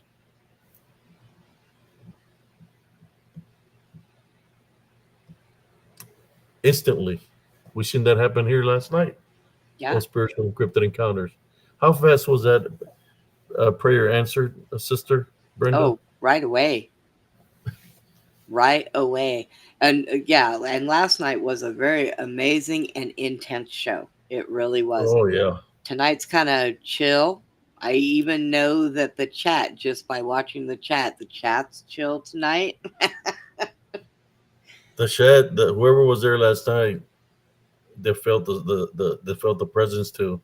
Yep. The viewers that were on last night, the power of prayer is very powerful, especially when you're doing it with the Heavenly Love Foundation. You're doing it through Jesus Christ, through Yeah. the Heavenly Father.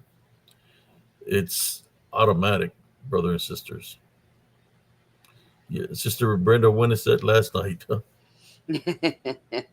demeanors, atmosphere changes Yep. because whatever is hiding, the darkness is hiding with the light, flees, it leaves, and the atmosphere changes.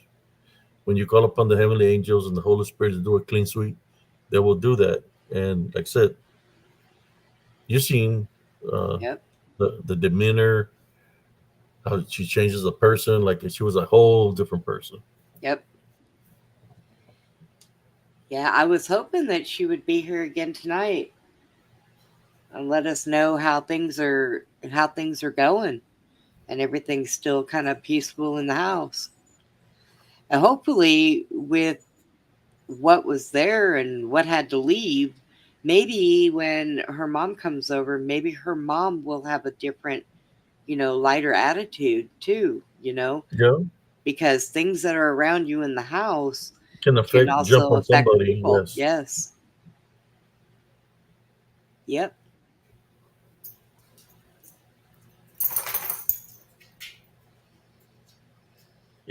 Cynthia. Yeah, it was an awesome show last night, and it was just awesome all around. Yeah. We continue to do the good works here on Spiritual Encrypted Encounters. That's what we do. I've been doing this spiritual works through Jesus Christ for a very long time, since I was a kid. I think I mentioned where I was in pre-K. It's when I had my back had gotten burnt, and I was playing with this kid, and he was jumping on the slide and the swings, and I seen a dark shadow entity come out from the building, from the elementary, and it went in him. As it went in him, my friend's demeanor changed, and he started acting differently. As he's acting differently, he's grabbing himself and all kinds of things that he's doing. So I go up to my friend and I tell the dark shadow figure, leave my friend alone with him, because I love my friend, right? Right. Heavenly Love Foundation. When I told him that, the dark shadow spirit leaves my friend, comes out of his body, and he becomes better. He becomes normal. He don't even know what had happened. Like I said, I've been fighting spiritually for a very long time. And when you're blessed in that nature to be able to fight the good fight, I know the gift, spiritual gifts, we get blessed. We're given certain things to be able to do the good works. Right. So that's what we do here on Spiritual Encrypted Encounters. And sometimes people don't, I don't say it's a people that don't want to hear the spiritual truth. Like Sister Brenda said, if there's negative attachments there, there's openings of portals, or because people are dabbling or something, or they belong to some kind of, what are they called when there's those groups? What are they called? Some Like kind of a cult-like cult. activity. The cult-like activity that they have some kind of power. Well, that's the unclean spirit. That's what they want to make you think, but they're actually bonding you. They don't want you to awaken. They don't want you to be free to be able to think out of your own will. They want to be in charge of your vessel by Boy, it bonding. sounds like you're talking about our government. I'm saying it's been like that for a very long time, and Yeah. sometimes people don't want to see that it doesn't matter if you're a Republican or Democrat. It's within our system, within our government. It's Yeah. corrupt, Yes. and you can't look the other way. Whether you're a Republican or Democrat, look at the big picture, and you'll see that how corrupt it is, and it's been corrupt like that for a very long time. Yes. How does that saying go? Beelzebub cannot cast out Beelzebub, and there's a lot of that. If they would only clean house with the wrong people that are doing wrong, but that Right. means they would have to clean everything out. There would be no seats because I know. everybody in the House, the Senate, or the House of Representatives, everything's corrupt. I know it. Everybody's corrupt. It's terrible that, They follow suit to one another. yeah, it's terrible. It's gone this far for so long. So bad. And the longer that it continues to go, the worse it gets, Mm-hmm. It's kind of like And somebody say something bad about Trump, but then, in which there's things that just like people can try to look at the bad that the people, everybody has a past, right? Then you right. can see, you talk about Obama, he's got a past. It's like, well, Biden had a past, and Yep. all kinds of things. But me, I just rather not do politics. Yeah. at all. I just True. rather have my relationship with Jesus Christ, because all that right there is just a, how we used to say in the military, a clusterfuck. Yes. Yes. It just ate up. Cynthia, you're right. George Washington was a Mason. Yeah. They all And were. many others. And many others. You got the Masons, or they call them what? Freemasons. Yep. And then you got the you get some Illuminati. You got the ones that worship Moloch, Yep. and so many other things that they worship. And there's a lot of corrupt people in there. Yeah.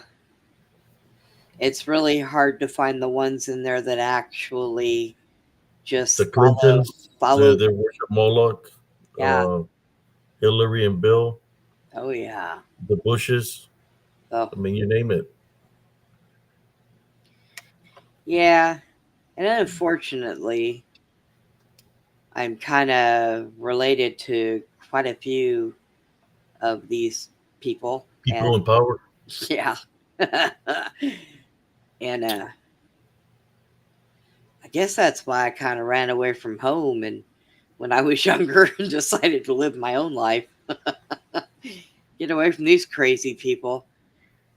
Yeah, because my uncle was a Mason. My uncle was a 33-degree Mason.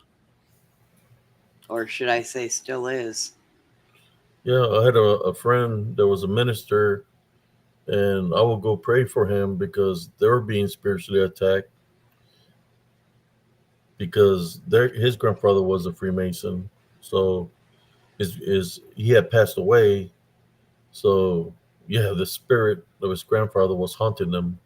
I mean, I literally see him coming out of his bedroom as a dark shadow figure, and his wife was being, you could say, spiritually attacked or demonized.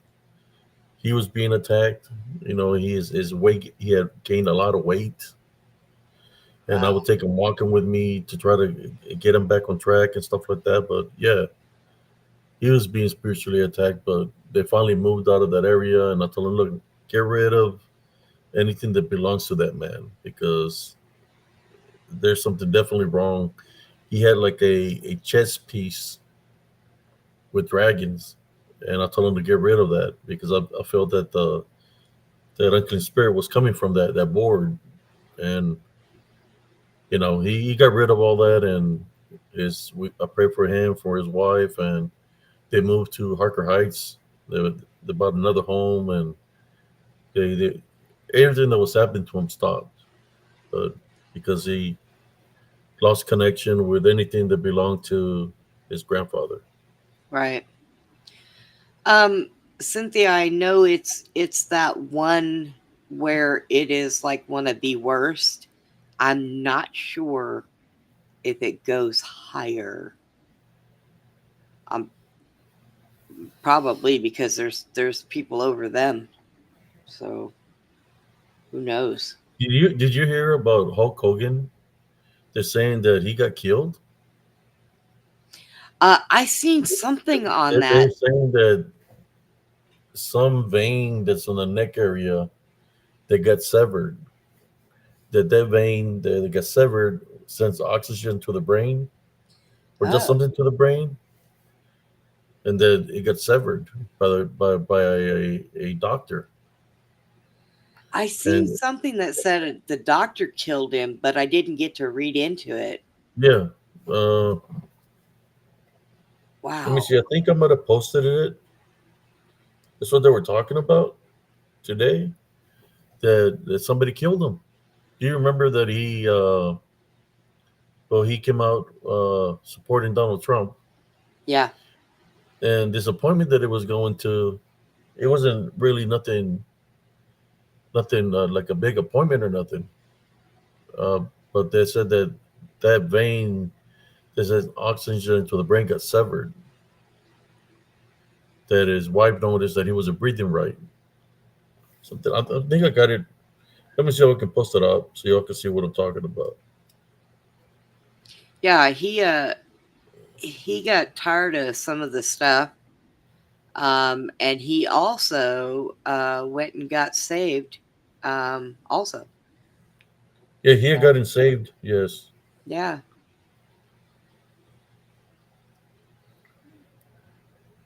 Let me see if I can find it real quick. Where they're talking about Hulk Hogan. Yeah, I did. Like I said, I did see something about that today, but I was meeting up with Chad, who is going to end up being my new co-host during the week. We're going to do more shows, and so I didn't get to read up on it. And then when I went back looking for it, I couldn't find it. So Yeah, there was some people were talking about it. They've been saying something about he had a procedure done, but that the vein that sends the oxygen to the brain had gotten severed, had gotten cut. oh So man, that's how he died. So I don't know. Everybody's saying that it's real. What they're saying, some vein in the neck area. the jugular vein. Let me. I'll send the link. Because yeah, that would have killed him. Let me see. Okay. Let me find it.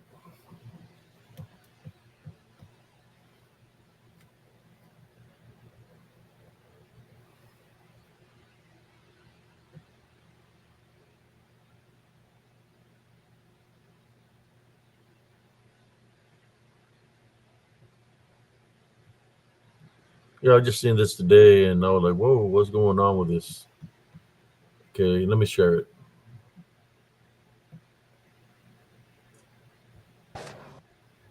We now have new information based on the police report in the case and other information suggesting that his death was the result of medical malpractice. Medical malpractice having to do with an injury, at least as a nurse who was on the scene, An occupational therapist who was on the scene, who feared and shared this fear with the police that during a surgery that Hulk's phrenic nerve had been severed. And the phrenic nerve basically connects to the diaphragm, which controls breathing. What's significant here is we are told that Hulk's wife, Skye, sounded the alarm when she saw Hulk had stopped breathing. Now, Charles and I have been going back and forth because I was on the phone with sources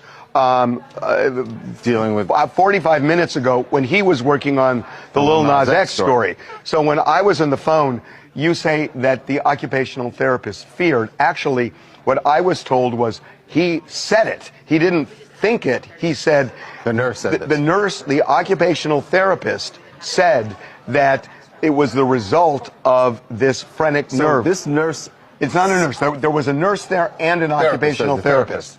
Said that it actually did happen. We now have new information based on the police report in the case and other information suggesting that his death was the result of medical malpractice. Medical malpractice having to do with... There we go. Yeah, I know they said that when he first died that they were going to, it'd be a little while before they got the medical examiner's report. Things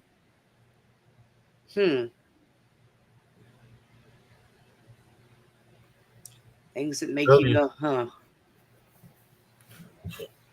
If they took him out, it's because he supported Donald Trump. And it's like, take out somebody. Or did they? Or did they just do that and hide him? Is Einstein really dead, or is he alive? Right.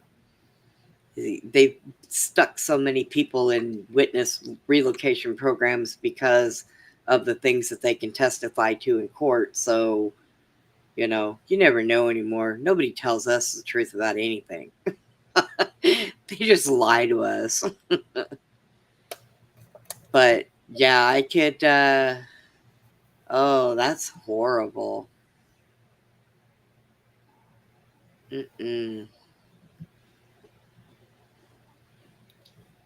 Well, that's going to be a major... I'm just going to go to the emergency room to see if they can give me some aspirin.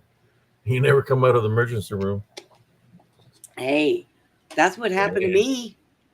I went in because my cat scratched my foot and I had an infection on my foot, right? I went in there to go get that looked at because all of a sudden it swelled up and got red. And me being a diabetic, I've got to take care of it right away. And it was the middle of the night. And then before you know it, I don't even remember being taken in the back.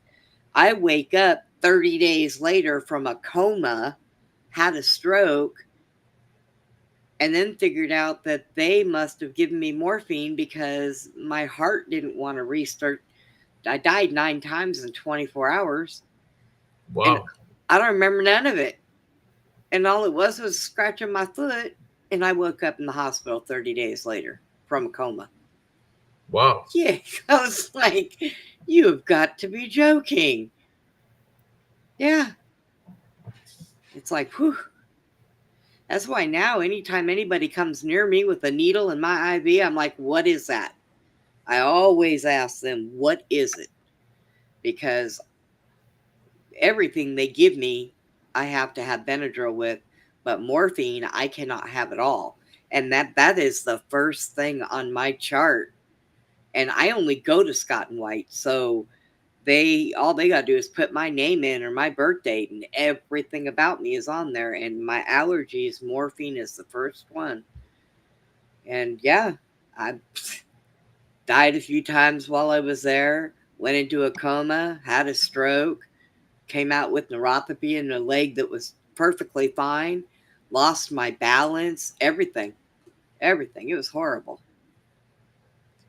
It was like, I can't believe this.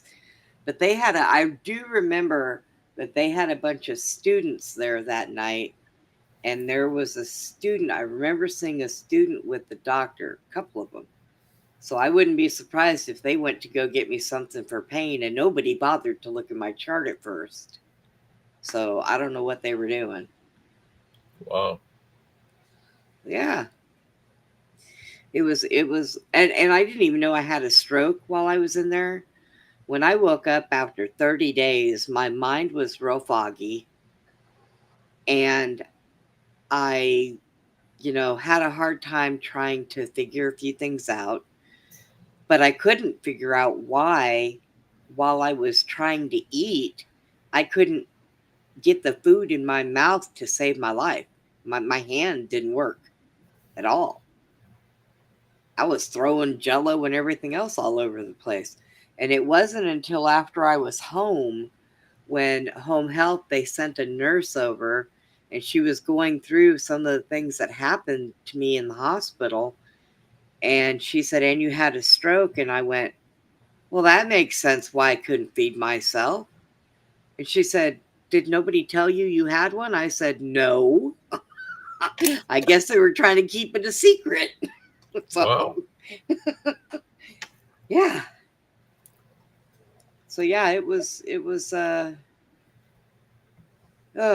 I'm so picky now of what doctors I get, and You gotta look at the charts to see if they're Democrat or Republican. yeah, that too. I have a lot of them that are Democrats. Matter of fact, one I really had to get rid of because I seriously, look, she had me on medication to control my sugar, right? I got my A1C down to 5.5. Perfect. Do you know this woman turned around and said, oh, that's too low. Took me off of all of my insulin, gave me one insulin once a day, and it didn't take a month, and my blood sugars shot right back up to 800. Yeah. And now I'm fighting to get that A1C down all over again. Wow. And I finally got rid of her. I told my doctor, I am taking all of my diabetic responsibilities away from her. Sounds like she's trying to take it out, Sister Brenda. Well, she got mad at me because she kept wanting me to get a flu shot and others. And I said, no, I didn't need it. So she got mad at me. I wouldn't. What's the doctor's name? Dr. Bolanini. She's a thyroid doctor. And she had control of my insulin, my blood sugar. So I took it away from her and I gave it to my doctor. And I'm like, I don't want her anywhere near me. because she was literally mad because I wouldn't get any of the, my flu shot. And I told her, I've had one shot my whole entire life. And that was when I was a baby and they had to bring me from Germany to here. I don't plan on getting any. The So, flu shot, the swine flu. yeah. So when we had the lockdown, she kept telling me, oh, you need this. No, I do not. I'm not sick. Well, you're not supposed to wait till you're sick to do this. I said, well, I have this thing called an immune system and I kind of trust it. Mm-hmm. And I tried. I went out of the house. I went to Walmart. I went in no mask, no nothing. I tried because I was thinking I need to get this and I need to get sick with this because my body needs to, fight it off. My immune system has to work. Nah, never got it. Never. Never, never, never. I was like, huh, what do you know? So yeah, I don't do any of them. When I started with this new doctor, I looked at him and said, and by the way, I don't take flu shots, pneumonia shots, none of those. He said, okay. I said, all right. So he said, I ain't gonna make you. I said, well, good. Because I won't do it. I'm stubborn. But yeah, you go into the hospital for one thing, and before you know it, it's like, wow. Mm-mm. I don't even. Hashimoto's. I went from a 5.1 AIC to 11. I was not diabetic. Thyroid regulates your blood sugar. Yeah. And I don't have a thyroid anymore. Mine went out. I take medication for it. Because that happened too while I was in a stroke. I woke up, I had a stroke. When I was in a coma, I had a stroke. My thyroid went out. I'm telling you, I woke up and it was so funny because they told me that they tried to take me off of the life support stuff 2 weeks before, but I wouldn't breathe on my own. And I Oh looked wow. at the lady and I said I was enjoying my slumber. But so they said, well, we'll put her right back on. So they did. And I woke up and it was nighttime when I woke up. Now I know what the rooms look like at Scott and White. I've spent many times there. I'm looking out the window and I see a helipad and I'm looking around this room and it didn't look right to me. And I'm thinking, where am I? Then I'm hearing somebody on the speaker in the hallway talking Spanish. And I said, oh my God, somebody kidnapped me and took me over the border. I'm getting out of here. So here I am, right, with one leg. But I know when I had one leg before, I could hop all over the place. So there's a door that had a stairway across the hallway. And I'm looking at it. So I start scooting down to the end of the bed so I can get off this bed because I'm gonna hop my happy butt across the hallway and down those stairs and get out of here. Find a phone and call somebody to come get me, right?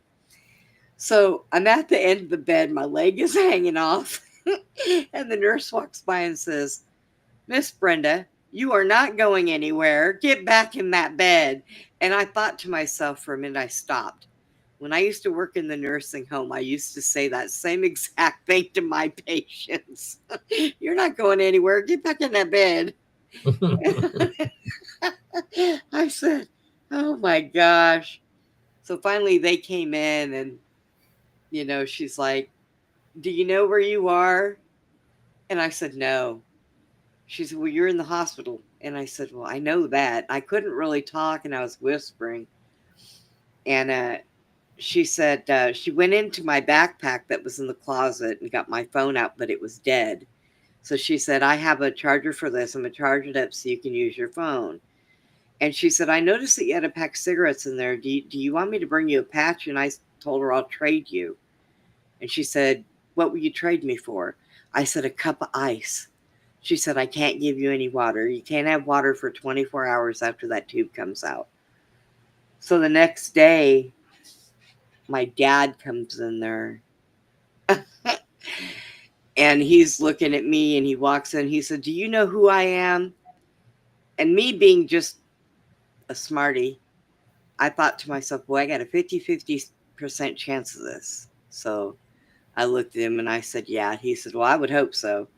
So he comes over and he bends down because I'm trying to talk to him and he can't hear me. And this is what I said to my father. Thought he was going to kill me. I wanted water so bad. And there was a bottle of water on a bedside table that was across my room. And I whispered to him, I want water. He said, the nurse said you can't have it. And I looked at him and I said, you don't have a hair on your nutsack if you don't go get me that bottle of water. My dad said, what did you say? I was saying, I want water. It was so bad. Finally, the night nurse come in and I'm looking at her and I'm mad because I can't have no ice, no nothing. So I finally asked her and she said, you know what? I'll give you something. I'll sit in here with you. That way, if you choke, I'll be able to throw you over on your side so you can breathe. I said, okay. She brought me 2 cups of ice. And man, I must have sucked those things down like they were nobody's business. And it felt so good. I was just, parched. But yeah, they came, they took because I guess they had me on that, they had a tube down me. They were like feeding me through my stomach. They'd take that out. Wow. I had no idea what happened. I was just clueless. To me, now I do remember a couple things when I was out. Like I remember being in a garage and hearing a bunch of people talking. And I remember somebody being over me and it felt like they had their hands around my throat and I couldn't breathe. Well, I know what that was. I associated with that was when they were trying to put the tube in me. And then not that soon before I woke up, I think, I had somebody tell me it wasn't time yet. I needed to go back. Now, I guess I kept dying and finally God said, look, woman, you're not coming back here yet. It's not your time. You got work to do. Go back. Don't do this again. So after that, I woke up and I stayed awake.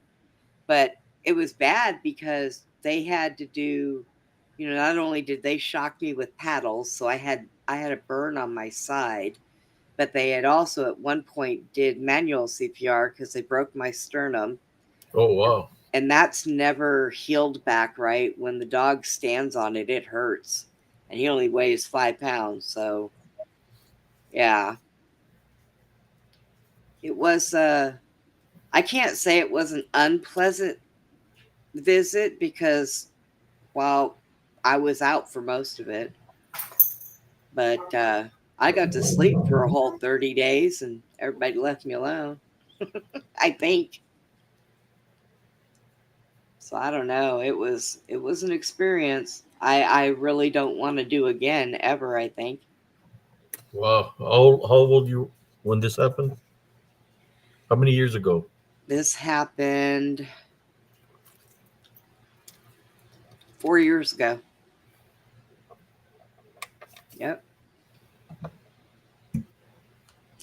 And when they told me that they had to do CPR on me, when they told me that my heart stopped and I died 9 times in 24 hours. And each time it took roughly about 20 minutes to restart it. I said, boy, you guys didn't give up, did you? He said, we're a teaching hospital. Do you think we didn't just keep handing the paddles down the line to all the students? And I'm like, well, whatever worked. But yeah, it was something. I was kind of surprised at my age that they would have just kept trying so hard when my heart just kept trying to stop, you know? I mean, I'm glad they did, Yeah. but I don't know. And that was before COVID, so I think if it was during that, I probably wouldn't have fair weathered very, very long. I think Yeah. it would have probably been worse. Many people lost their lives in the hospital. Yeah. Lots of people. So Yep. I have a friend that lost his sister and his sister's daughter on the same day. But they I think they he went to go check up on them, and he found them both unconscious on the floor Oh no. in the house.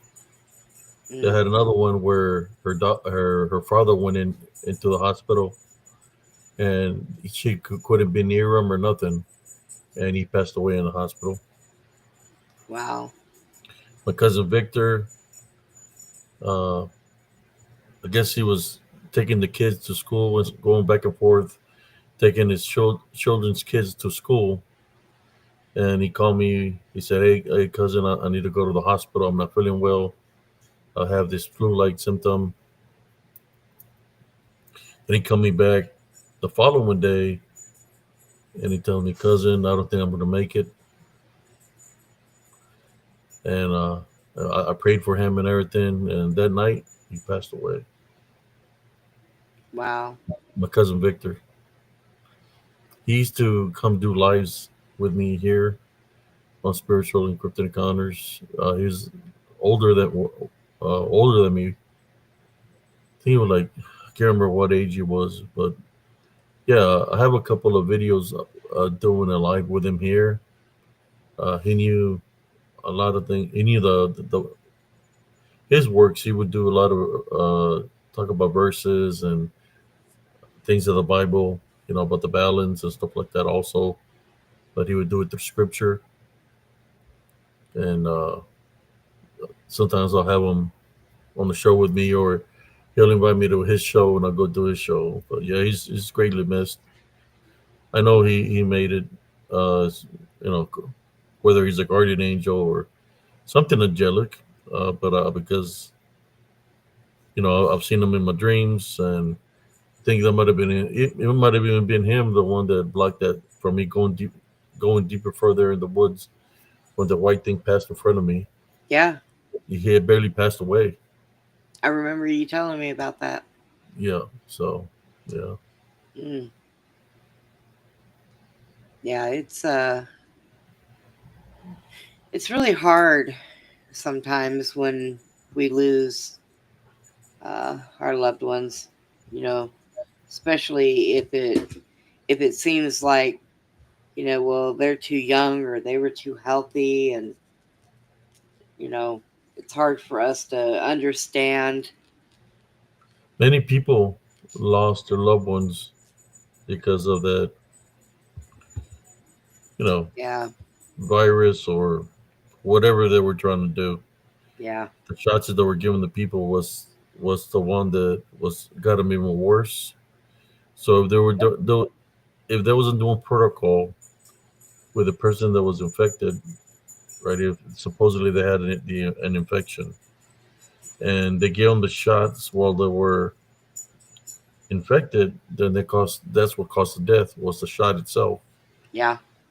I remember I had gotten something when I went to the VA, and they seen how it was, and they put me in a hallway by myself, and they said, "Wait right here, we'll come for you." So then I'm waiting in this hallway, and I'm not feeling well, and I see this nurse comes down the hallway, and she looks at me, and she says, "Are you okay?" I said, "Would you like something to drink?" And I said, "Water." So she said, "I'll be right back." She left. Then when she was coming back down the hallway with the water in her hand, uh, she said, because there's cameras there, with her teeth closed or clenched, she said, don't take the shot. Don't Yeah. take the shot. Yep. Without moving her mouth. It said, don't take the shot. Yep. So she told me, don't take the shot. Yep. And I didn't. Whether the Heavenly Father was using her or whatever the case, I didn't. I didn't take the shot. I mean, that's a nurse telling me, do not take the shot. Yep. The Heavenly Father places people in front of you. So, yeah, I didn't take that. My wife didn't. My son, none of us. Yeah. I tried to. And a lot of people took it because of the politics. Yep. Because of the people. And there's some that took it because their job was required for them to take it. Yeah. There was And a lot of people that sick. walked away from their jobs because of it. I Yeah. knew somebody that worked for the CDC that said, don't do it. And that was what, 2 months before it started, before it came out. And Yeah. so I was like, nope.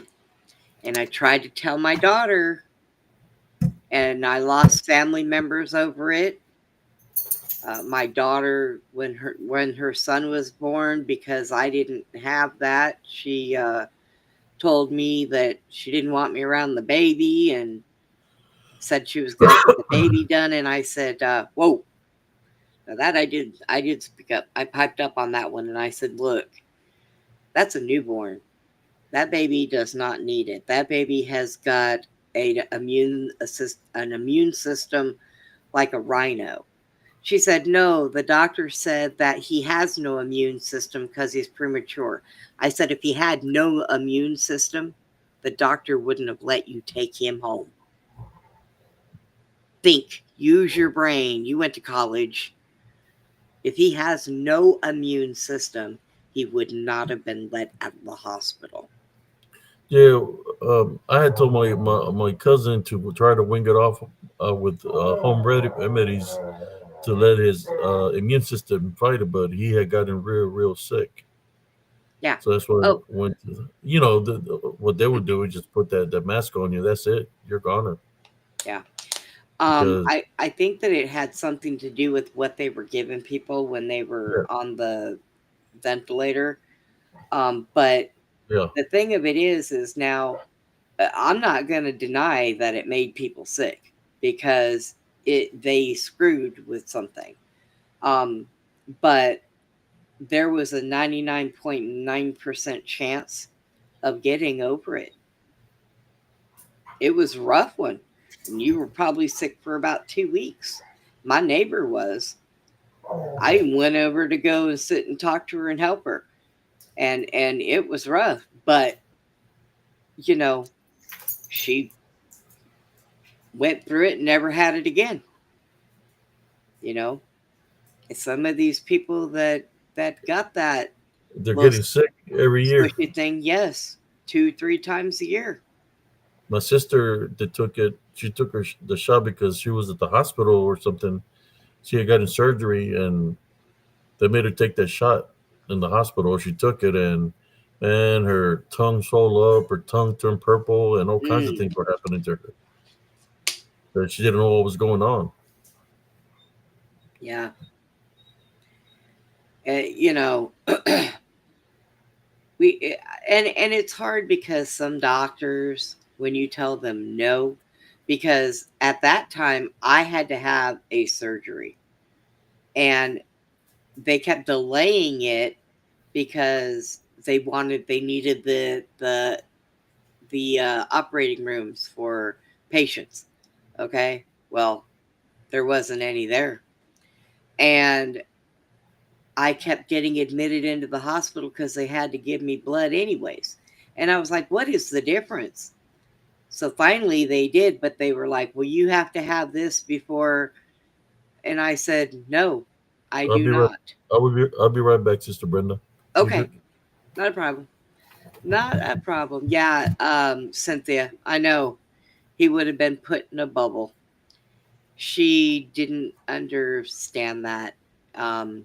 She did, however, stop and slow down on letting them just stick him with needles all the time.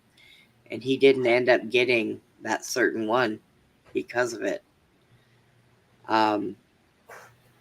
My doctor had to pay fines to the government because he did not make his employees get it if they didn't want it.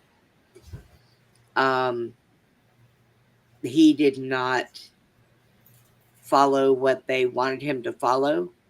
He told them no. So he had to pay an awful lot of fines.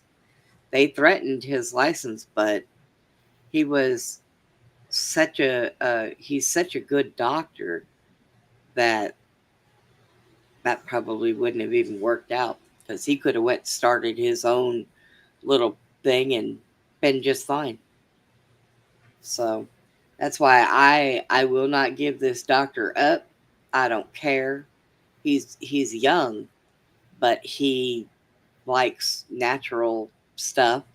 If I find something, I usually take it to him, and he just makes sure it doesn't work out. Like I can take it with between my allergies and everything else. So, and it's real hard to find doctors that are good and that work with you.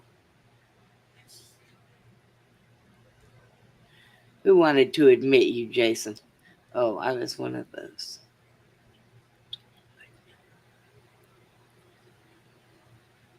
Oh, okay.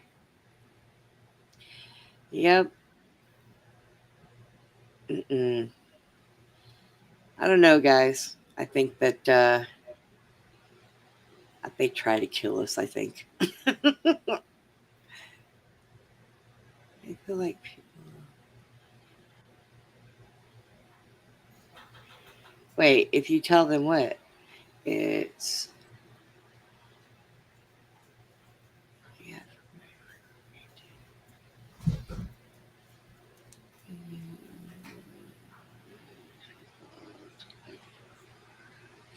Yeah. I don't know what you do. Jason, as long as you have been in my chat and everybody else's, I have no idea what you do for work. I have no idea. You're a mystery man.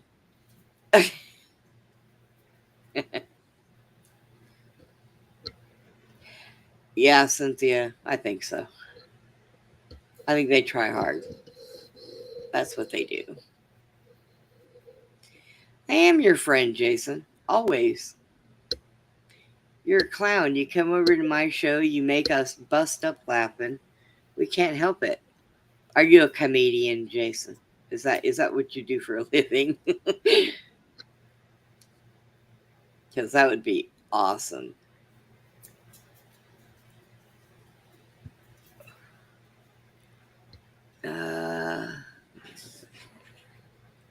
Strange, twisted.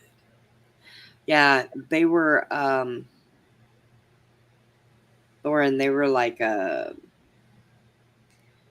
they called them blood clots, but they were like material, like white, you know. That's what they are.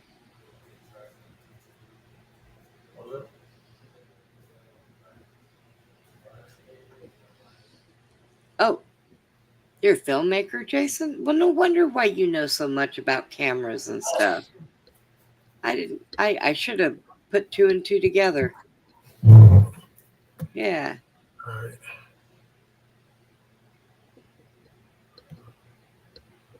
There we go. Yeah, Rumble had to go use the restroom. Oh, yeah. That's where mine's on his way to right now, as he gets up and walks down the stairs. Yep, there he goes. He's going in.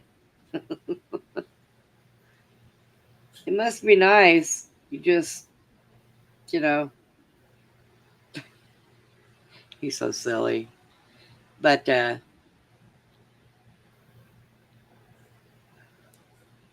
I seen that, Cynthia. It was happening at a couple of autopsies. and they were saying, "Oh, well, there was massive blood clotting over here," but when they pulled him out, they were like white material type things. Yeah, because look, it's very well known that the government uses us all for guinea pigs, and the sad thing is they start with our military. Dimitri and Tottie's dad, Jack, my caregiver, they gave him all kinds of that stuff. Well, they found out later on in life that it caused problems in their children. Now, Dimitri was fine, but Tottie's got all kinds of problems. And we think it goes back to the shots that he had when he was in the military. Because they gave him that stuff for Agent Orange. They gave him that stuff for anthrax. They gave him, well, the line of stuff that they give you. Yep. And sometimes I think they do that just to see if it works. Well, guinea pig. Yeah. We're like guinea pigs. I remember when my ex-husband called me up one day and he said, "I can't come home for 24 hours. They're going to put me in the barracks." And I said, "Oh, why? What'd you do?" That was my first thing. "What'd you do?" And he said, "Nothing, but they gave me a shot for anthrax so they don't want to surround our family members for about 24 hours. Yeah. Make sure we don't get a fever or anything." I said, those shots, those were a set of shots of, I think, like, was it 7 or 12 shots that they were given? That's when I was leaving the military. I did not take none of those shots. yeah. They were trying to tell me about one. Nope. Yeah, I know there's a lot. And I told him, I said, "Why did you let them give you that?" And he was like, "Well, I didn't have a choice." I said, "Yes, you do. Open your mouth and say no." And if they don't like you saying no, come and tell me and I'll call my uncle. And he's like, "No, no, no, no, no, no." I'm like, "Okay, whatever." So now he was, let's see, he was 10 years younger. No, 7 years younger than me. And I actually seen a picture of him the other day. And he looks sick. And his hair is completely white. And I'm like, wow, what happened to him? And then I started thinking back about all the shots the military gave him, and I wouldn't be surprised if he didn't get the other ones. And I was like, wow, how horrible.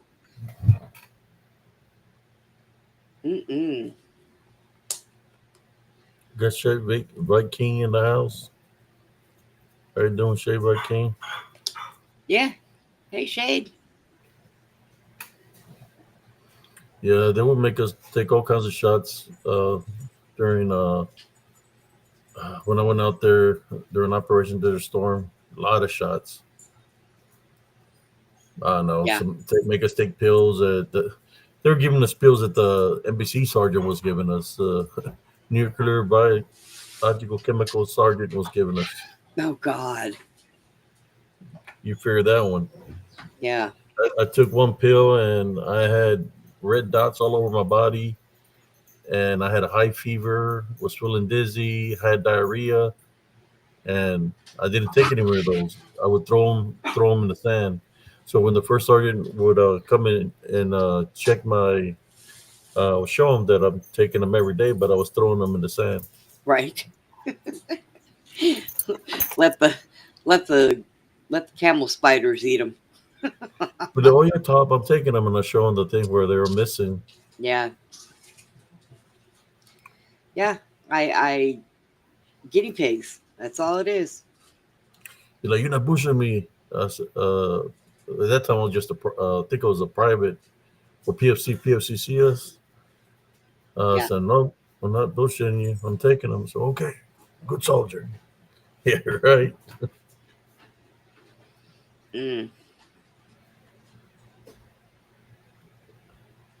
Let me see. Huh? Thinking about photos. Oh yeah, Jason knows a lot about cameras and photos and stuff. It looks like he knows use a missile. Yes, and me. He actually is a mod over in on my Oh, show. cool. Yeah, Jason's a good guy. Jason, he's a good guy. He just goes through some stuff.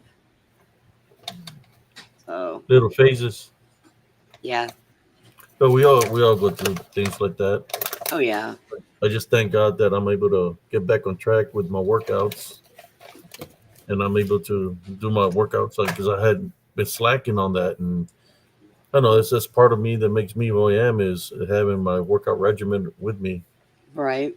It's been 2 weeks that I've been able to do it successfully, a week long. So we'll get back to track later on today. Knock it out again. See? Another week. Got a next Saturday. I'll be going to a dance. Aha. Going out dancing next Saturday, huh? Yes. That's good though. I mean, taking your wife out on a date night every once in a while is a good thing. Oh yeah.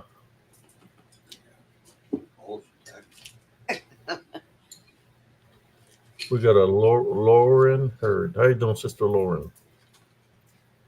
Lorraine? Lauren? Lorraine?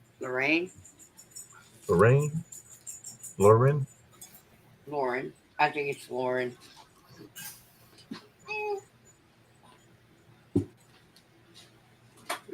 I needed to Jason says he mods 12 channels. yeah. I don't doubt it. Oh, I was the first. That's what they all say. Right? What's the matter with these people? I've done heard that one before. Yeah. That's what she said, huh, Jason? You're the best one out of all the 200, Abe. I said, okay. Yeah. The military. I was the first one to mod him, and then I think Steve has him as a mod. I see him at a lot of places, a lot of different things that I go and watch. I'll see Jason there. Like, hey, Jason. Yeah, what I dance is I can dance country and I dance Tejano. Yeah. I can dance anything actually. Yeah, me too. I remembered when I first learned how to country, and I two-step, half-step, I swing, and I do I'll remember sooner or later. But I was so little when I was dancing. I had a guy I would go dancing with, and I mean we would do the whole throwing me up in the air. The guy yeah. at Wild Country used to always look at him and say, one of these days she's gonna hit one of those things up there. I'd be like, oh well, my bad. Wild Country. That was the one where Tremors used to be. Yep. Yep. I remember all the clubs over there. And then after I lost my leg, I would show up there in my wheelchair, and Dan, the manager, he would go in the back and get white balloons and put helium in it, come tie it to my wheelchair so the drunks would see me and they wouldn't back up and land in my lap. That happened to me once while I was there. So he started making it to where everybody can see me. He's like, here, they'll pay attention to this. I'm like, right. But yeah. And then there was a guy there that I knew who used to teach everybody to dance. And I told him that when I started to, because I had showed up there one day with my prosthetic leg, and I had to take it off because it was bothering me. Mm-hmm. And everybody took my prosthetic leg, handed it around, poured beer in it, was drinking beer out of my prosthetic leg. I was like, oh, you guys have got to be kidding. My friends were so bad. But I told him, I said, when I get up and I start walking a little more, I want your help teaching me how to start dancing again with this leg on. Is it possible? And he said, yes, it's possible. You can't do the things that you were doing, but it is possible to do slower things. I said, okay. He said, you'll get it. And then 2 weeks later, he died from a heart attack. I was like, Oh wow. doggone it. Now I'm never going to learn. What was his name? Ron. Ron. Yeah, good looking guy. He was there all the time. And he used to give lessons during the day, a couple days a week, for people who wanted to learn how to dance. And then I would go to Starlight. Used to have to pour youngins in the cab at midnight. I would stay there till 3:30 in the morning, leave from there, go eat some breakfast, and then show up at work at 6:30 in the morning. And the young people were calling in sick. I can't get out of bed. I'm like, oh, God. You guys are just weak.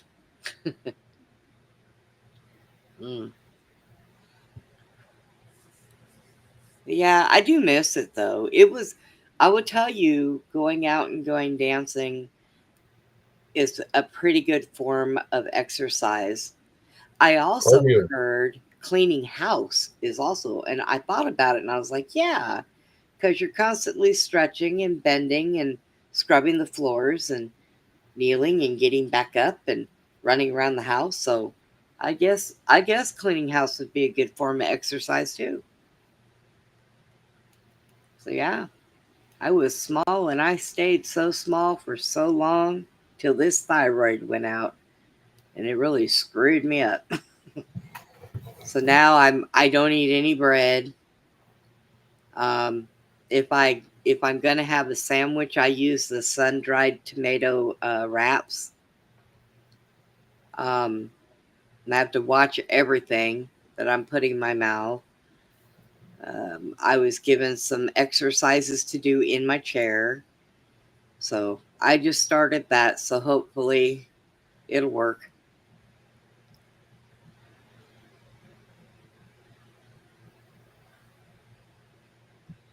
Oh, just hope Parker so. Heights. I used to go there all the time. Have you been around there lately? No. God, a lot of the businesses are closed down now. It's like that whole strip going down business there, and that whole strip going through Harker Heights. It's almost like a ghost town anymore. It's kind I of go to sad I to go see. to the VFW. Mm. The in Harker Heights is what I've been going to because the little bar used to go. They sold it, and now it's a fish place or something. Oh wow. But there was a bars here in Temple. I mean, dance halls, but it's kind of like they closed down the place called Longhorns. I don't know if you remember that one. Yep. There was a place called Longhorns, a little bar over here, and I used to go dancing there. And they closed that down, so it's like we try to follow where they bring the groups to play. Yeah. Yeah. I haven't been to Waco, but we're thinking about going over there. We want to go to San Antonio. So there's a place there where there's a DJ and he comes out on Facebook or shows lives of the people dancing on the dance floor. Yeah. So my I wife wants to do that. I said, okay. I know that I can't remember the name of it or exactly where it is, but there is a decent size Tejano bar out there in Waco, and down the street from it, there's one of the most amazing taco trucks. I used to love it when I worked down there. We used to actually work the taco truck, make I sure remember everybody was okay. And when you work the City Lights, the taco truck. well, this one is different in Waco. Oh, in Waco. I wonder if it's still there, but they had amazing food. It was so good.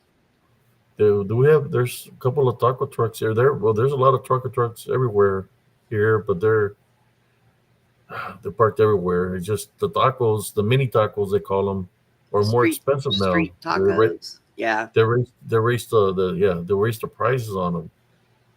They used to be $1 tacos. Yeah. They went from $1 to about $2.50 now. I said, for Wow. that, I'll just give me a big old burrito from the taqueria. Yeah. But I've been trying to, watching what I eat, staying away from sugars. Cousin Jesse, remember I used to tell him all the time, cuz don't be drinking that, cuz. Yeah. Stay away from that, cuz.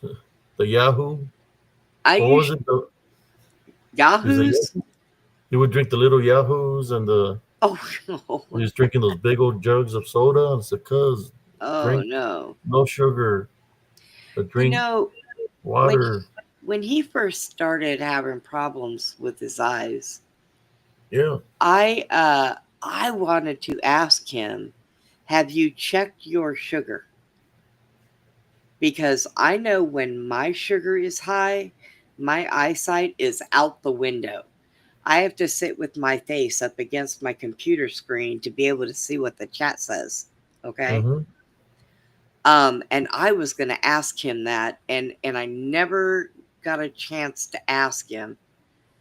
And because like with me, I don't use regular sugar. Now, I've been using Splenda because it's what we use in the house, but what I like to get that works really well is that monk fruit, and it does not make my sugar go through the ceiling. They target us Mexicans, Hispanics, should I say. I want ice here in this. And because we got flour tortillas, got sugar. Corn tortillas got sugar. Everything that we eat has a lot of sugar. So, like, arroz, fideo has sugar. Rice has sugar. Now, I will tell you, one of the best diabetic doctors that I have ever gone to, told me something once a long time ago. And he said to me, it does not hurt a diabetic to have a natural sugar every now and then, like a piece of candy bar, but only take a bite. Because one of the things I was worried about is, at the time I was young, and once a month I got a craving for chocolate because I'm a normal woman. And he said, it's okay. What you need to do is buy the mini bites, just eat one. Just to curb that cure, just only one. So and now that don't work sometimes because we have one mini bag, two mini bags. Next, the whole bag is gone. Now, with me, like I said, I stopped eating bread. But I found out you got to have some carbs, because carbs are actually really good for you, and you have good carbs and bad carbs. So every once in a while, you got to have some carbs. Well, so I don't eat bread, and I eat the sun-dried tomato wraps. Mm-hmm. I use them also for, like, if I eat a burrito or something. But every now and then I will buy the smaller, I use corn tortillas a lot because corn is better. But I'll buy the small floured ones when we do tacos. And I might have one of those and then 2 corn. Or 1 corn, 1 flour, 1 corn. Because you got to have some. But I've been a diabetic for a very, very long time. And I've been used to it. And when he first started talking about that, I was like thinking, Jesse needs to check his sugar. I wonder if he has a way to check it. Because if your sugar gets anywhere between 900 and 1,000, that can kill you. Sending you to a coma, sure. Like yes. A coma. Yes. I heard this man, because he was telling me, don't drink beer.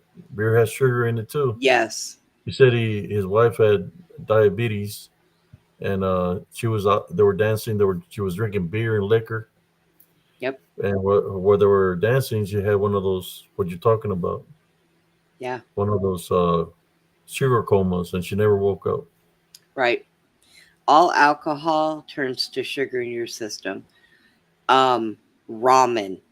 Top Hmm. ramen is the worst kind of noodle.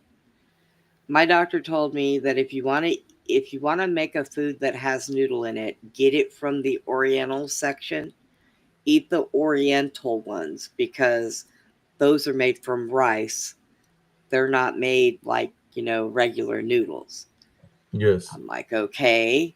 So, I mean, when you're diabetic, you have to basically adjust almost your whole life if you want to make it right, you know?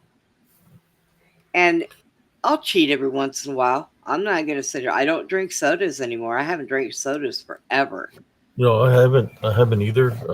Unsweet tea, in which I Yep. never would drink tea, but I drink it now. If I get coffee, I'll put like very little sugar, but just sip it. If I do drink, but Yeah. I'm really not a coffee drinker. Uh, you'll see when I do the show, I drink a lot of water. Um, I got ice cream, zero sugar, Yeah. believe it or not. So they got zero sugar ice cream. So if I get the urge of ice cream, I'll give me a little scoop and eat it, and that's it. But Right. there's no sugar in it. I buy these little packages from HEB and I get the peach tea, and they are sugar free and they are so good and they're low on calories.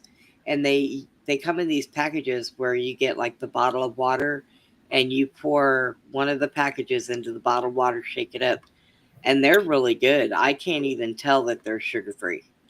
See, Sister Never's Angel says tequila is actually okay for diabetic people. Then she says, I use glass noodles. Well, Sister Never's Angel, Sister Cynthia, sadly, I cannot drink tequila because I'm on blood thinners. Yeah, I wouldn't. So, I can't. so when I go out, I'm sober as hell. Right? Drink water. See, You know I can't. how hard it is for me to stay away from people buying me drinks. Hey, come on, man, drink one with me. Come take a shot. And I said I can't. Yeah. So what do I do to keep me away from the temptation? I go dancing. I stay on the dance floor. So like that nobody offers me nothing. I just dance, stay on the dance floor, get off, drink a little bit of water. Once the music starts playing, go back out there and dance. Yeah, these things have they have like no sodium, um, maybe 2 grams of carbs in it, but everything else is zero. No sugar, no this, no that. The whole entire thing, if you go through the package, it's all zeros. Um, and they're pretty good. They're not bad, and they've got all flavors. Like they have raspberry tea. I like the peach personally. They have tea with lemon, and I just get them over at HEB, and I love them. I don't drink them all the time. It's just sometimes you get tired of drinking water and you just Hmm. want something different. So I go to that. But I stopped drinking sodas, I don't know, probably about 5, 6 years ago. And I can't even try to drink a diet soda now because if But I if I, do, they taste like crap. if I do drink a beer, it will be a light beer, Right? kind of like Miller Lite or one beer, just one beer. And what I do is to take a little sip and drink some water with it. Go dancing, come back and take a little sip, and that's how I drink it, little Yeah. sips at a time. If I were to drink a beer, but then if I do that, when I go do my INR, Yeah. my levels are high, and they'll notice, and then they'll ask me, "Have you been drinking?" Or, and I'm not supposed to be doing that. 6 sips. So besides that, I just say, you know what, I don't want it interfering in my INR. Because what they'll do with the INR, they say, okay, eat some vitamin K, thicken it up, or skip a dosage or whatever. But at the same time, that's dangerous for me because, Yeah. but yeah, sometimes you have to give up on things. Yep. What's more important, drinking a beer or your health? Yeah. You want the medicine that's in your system to be effective. Yep. And then if you drink and you're already on thinners, well, guess what? You're putting your life in danger because your blood can get real thin, in which You can your have organ you can have internal bleeding. exactly. And I'm on 2, and let me tell you the dangers of mine with alcohol.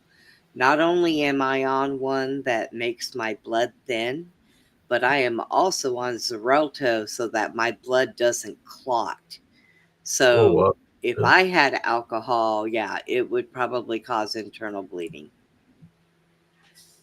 So the minute they told me about that, and I never really drank, it was only like if I went out, I might have a drink or two here or there, but not anymore. Now I'm like, nope. I mean, but I wouldn't mind if I were to take like a shot of tequila, or whatever, because it'll loosen me up. But man, I'm already in thinners. How much loose do I want to get? I know, right? You're gonna be spinning. You're gonna spin and land on the ground. Because everything gonna be spinning around you, like be like the movie Young Guns. I'm in the spur world, asshole. Yeah. There was a kid one night. I was up at one of the clubs, and it was after I lost my leg. I had gone up there to talk to my old partner, and I was sitting outside. And there was a kid that had come, and earlier that day there was a fight out at a pool, and he got shot in the leg. Oh wow. So he come and he's limping, and his buddy said what happened because we went to pat him down. He's like, please don't hit his leg. And he had his leg wrapped, and it was a through and through bullet, so it didn't really, damage a whole lot. Mm-hmm. Well, this dummy with a hole in his leg went into the club and started slamming shots and drinking a bunch of alcohol. He Oh my comes god. outside, he's got blood all over his pants, and he passes out. And I'm in my wheelchair. I can't do anything to help him. But there's like 4 people around him, and they're like talking to him and trying to figure out. And I said to them, he's shot right there in the leg. You guys need to put pressure on that. He's going to bleed out if you don't. So somebody went and grabbed a clean rag, and they're pushing on his leg. And I said, don't stop pushing on his leg. Keep pressure on his leg. Finally, the ambulance gets there. And the kid wakes up, and he's telling them, oh, I'm just going to go home. They're like, no, you're not. You're bleeding a whole lot, buddy. Damn. I'm like, God, this kid is dumb. Try to kill himself. Yeah. They couldn't figure out where all the blood was coming from off of the floor in there in the bar. And it was him. Mm-mm. That's crazy. Yes, it is. Some people just do some dumb things. The thing that I really never really like drinking, because it affects me in a bad way, will be whiskey.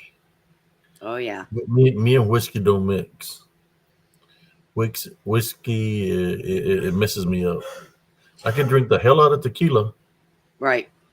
but just something about whiskey, something in it, whether it's Jack Daniels or Jim Beam or what's that other one with the little devil on it?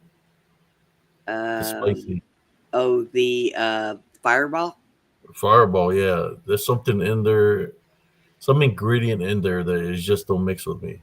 Yeah. But I'm saying that, but the ingredient that's already in me is blood thinner. So yeah, that's not good for me. Now, I was a tequila drinker, preferably Patron. And I actually could drink a grown man under the table with tequila. And I was a good drunk. I loved everybody.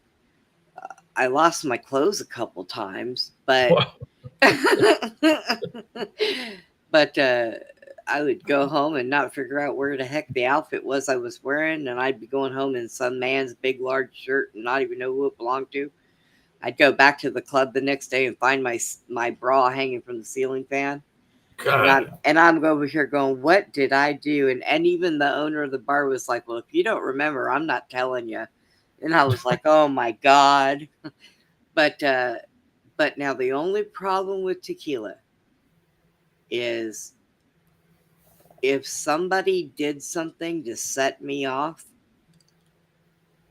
I was real mean. So yeah. I just had to make sure that as long as I was drinking it, I was with a bunch of happy people and we were having a good time. I would drink Jose Cuervo. I drink tequila with a worm.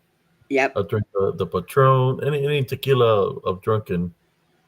But yeah, I'm a happy drunk. You know, I go out there, but when I mess with that whiskey, watch out! I turn into, I don't know where it's made up in the hills with the moonshine or whatever, Right? but it makes me turn into freaking Yosemite Sam or something. You know, it makes me go crazy. Jason, I've had Stay the away from worm. that. I've had the worm and you don't eat it, you just swallow it. And it will mess you up. Just saying. Oh yeah, I've eaten the worm, and I shoot it real small on my tongue and showed it to everybody, and then I swallowed it. Yep. You're supposed to swallow it with the shot of alcohol. It's normally in the very bottom, so you're lucky if you get the Yep. worm. Yep. I have had the worm. And Jason's like, do you eat it? No, you don't eat it. Don't chew that. You chew into that, you're going to be spitting it out. But you just swallow it. I've drinking moonshine before. My friend brought some Oh, moonshine wow. from North Carolina. Oh, geez. Oh my God. Yeah, North Carolina and Tennessee, if you get it from where they actually make it themselves in the backwood, whoo, you'll forget your name. He was drunk off his ass, my friend. His name was Richard. And I said, let me get the keys. We were at Deja Vu. I said, let me get the keys, man. You're drunk. I said, fuck that. This is my truck. I'm going to drive it. Then he hit him and said, here, take the vehicle. And he goes sit down on the passenger side. So I'm driving and he gets all mad. He's like, because he gave me the keys to drive. And then he's mad because he's saying that I'm taking his truck. And he's so pissed off because I think he was drinking Jack Daniel and Jim Beam and all that. Oh, wow. He literally broke the inside of his windshield with his feet. Oh, So we get home and he's drunk off his ass. I had to carry him upstairs and I walked him all the way up to the third floor at the Billets. And I just threw him on his bed, and I'm like, fuck, man. I was like, I'm not going to hang around with this guy. You don't know how to act when he's drunk. So the following day, he comes knocking on my door, like around 11. He said, hey, CS, somebody tried to break into my vehicle. It's like, what do you mean? So he takes me out there, and he said, look, they tried to break into look what they did to my window.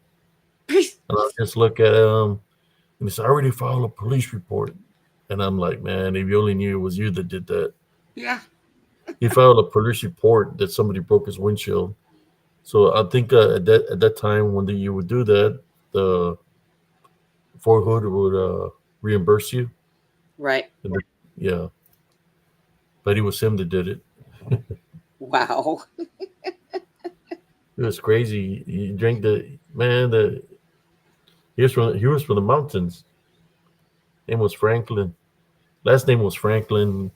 His first name was Richard. And man, you give that. One time he brought some. He calls them. What was the name of them? Let me see. I can remember some wild onions from the mountains from North Carolina. I'm trying to remember the name. Some kind of weird name he had for this wild onion. So we're doing a cookout and they put it on the food and I ate it. I said, hey, there's pretty good onions. The freaking the taste of the onion did not leave my mouth for a week. Oh wow. That's how strong these onions were. You didn't need to have Even any even if I brushed onions. my teeth and I used Listerine, it would still have the smell of the. I think we call them shrimps or something like that. And it was the smell of the onion was on me for a week. Wow. It finally left me. No matter what I did, the smell was there. People were like, "What did you have to eat today?" They're looking at me like getting away from me like that. This guy don't brush his teeth. It's He was horrible. he was laughing his ass off. It was crazy. Yeah, I had a friend that was Cuban, and he used to eat a lot of garlic on everything. And it didn't matter if he didn't eat all day, he smelled like garlic all the time. I mean, the only good thing about that is he never had to worry about mosquitoes because mosquitoes stay away from garlic smell. But it's like you could shake his hand and pull your hand away, and your hand smell like garlic. And I'm like, is that just like a Cuban thing or something? He said, we like a lot of garlic. I'm like, yeah, I guess so.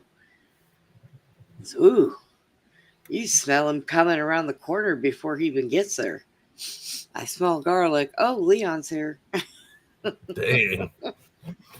When I worked in Austin at this Selectron, I was like a line lead in charge of 3 lines. We built computer boards for airplanes, and there was this Russian, and man, this guy weighed nothing, a lot of onion and garlic, but he had a stench on his body. Oh, Well, the stench come from that, what he would eat. Plus, he didn't know what underarm deodorant was. oh, So imagine if he's eating onion garlic and he oh, didn't onion use no garlic. underarm deodorant. Oh my God. Ooh, It's like I try to avoid him. was his nickname Stinky? And he reminded me of Linus, Oh, God. like from Snoopy, the one with Yeah. the blanket that's all dirty. Mm-hmm. But this guy was dressed nicely. It just he had a bad body odor because of the stuff he would eat. He would put a lot of spices on his food, and he didn't know what underarm deodorant was. I had a friend that was like that, and one day she was I dating. even bought him one. They're like, hey man, look. Yeah, use this.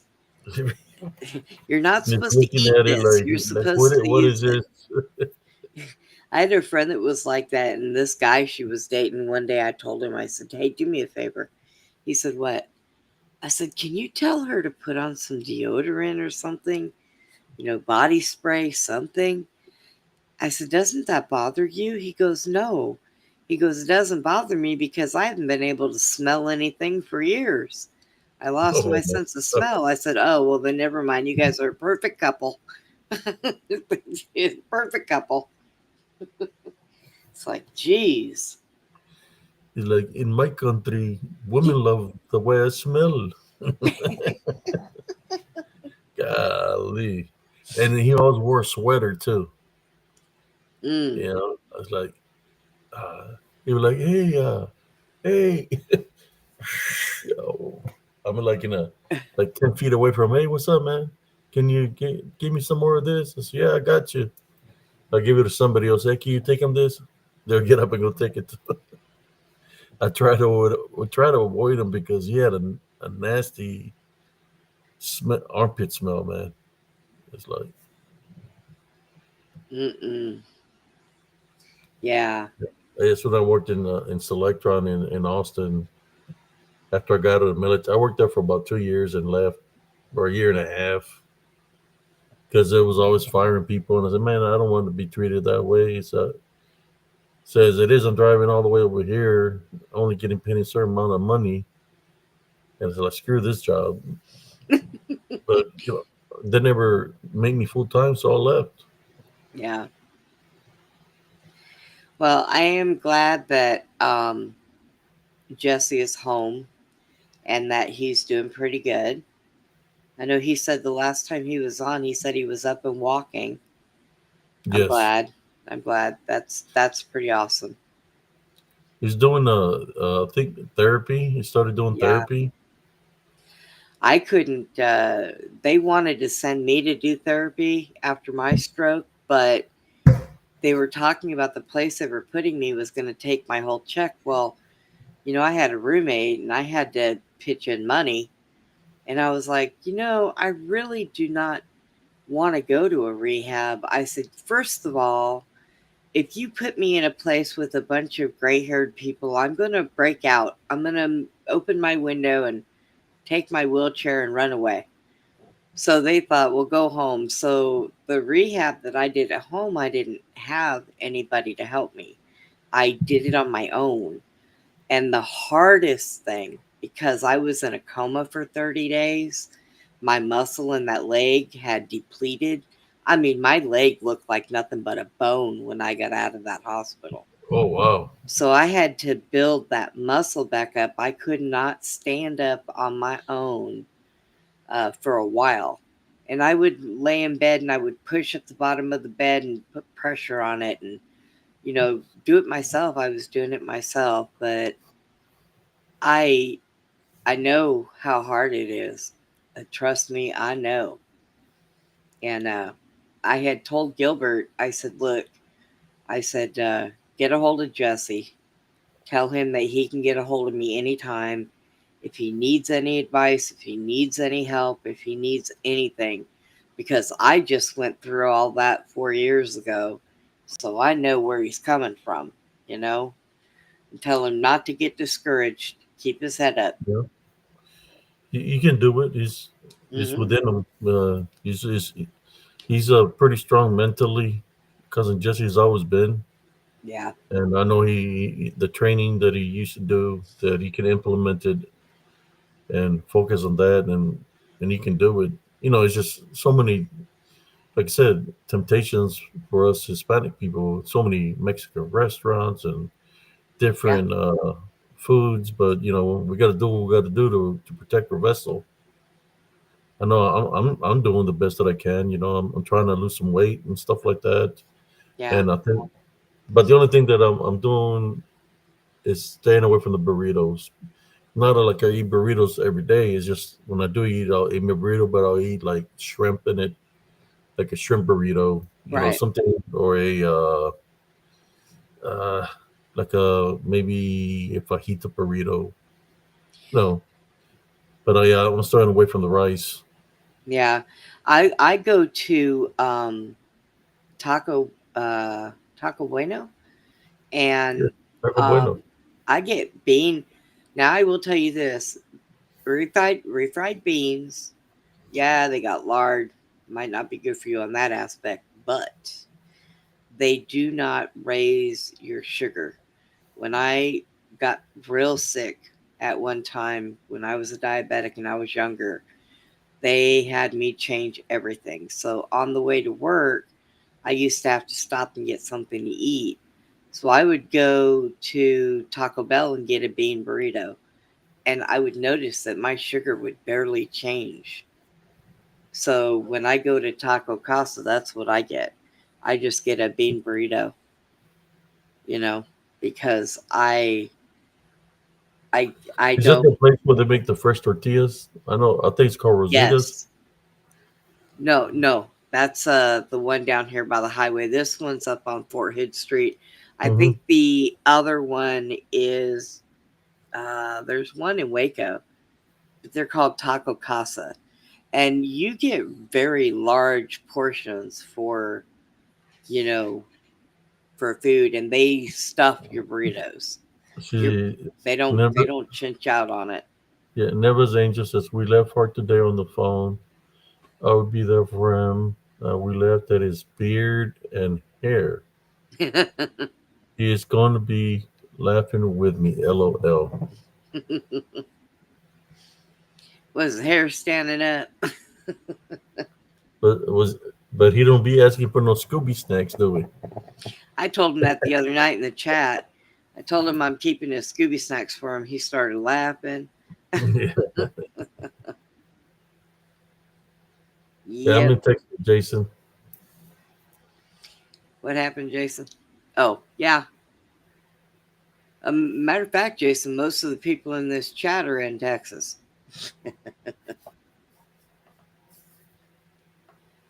So, yeah. Yeah, we went over 3 hours, Sister Brenda.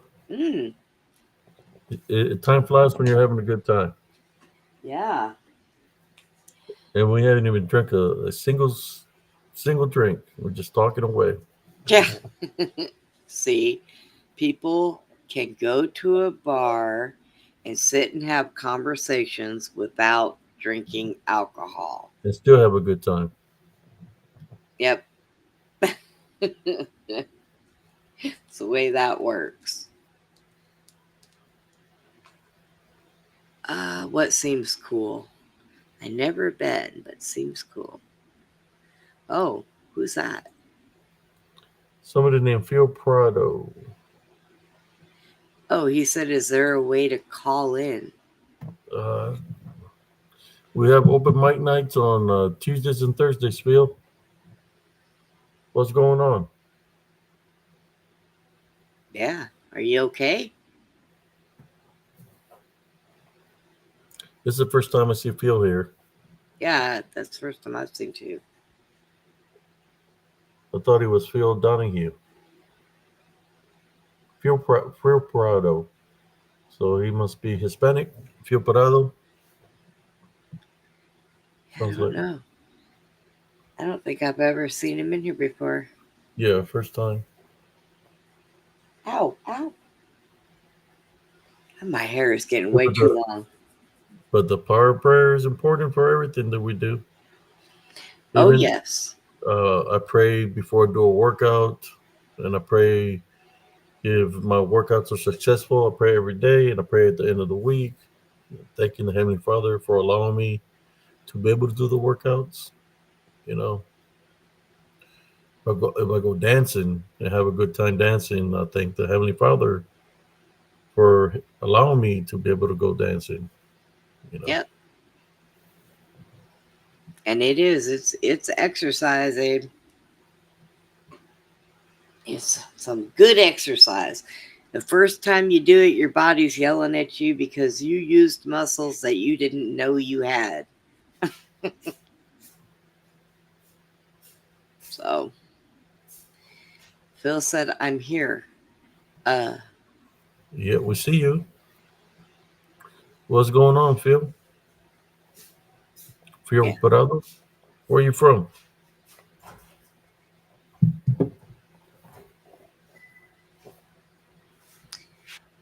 Somebody said that's like a Virgin Mary The first time you, oh, V8. V8. Yeah. I don't know if V8 and lemon juice. Said he found me on PRT. Tabasco. Oh. You're over at PRT, huh?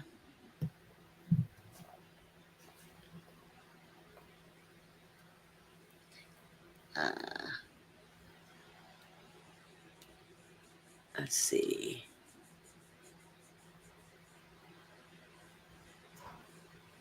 Oh, what she was describing sounds more like a Bloody, yeah, that's Bloody Mary.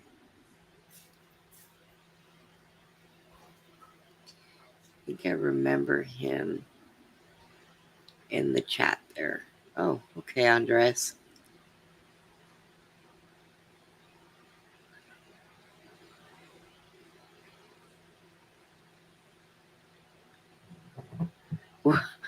I've seen places put a whole dang meals on top of Bloody Mary. Food? Oh, I guess you mean some of the stuff that they put when they go to put it in there, like they'll put lime on the stick and stuff. They do put a lot of stuff in Bloody Mary. Celery. Celery is one. People used to say they put the celery on there just for the way it looks, but I like to eat them. I like to dip it in there and eat it.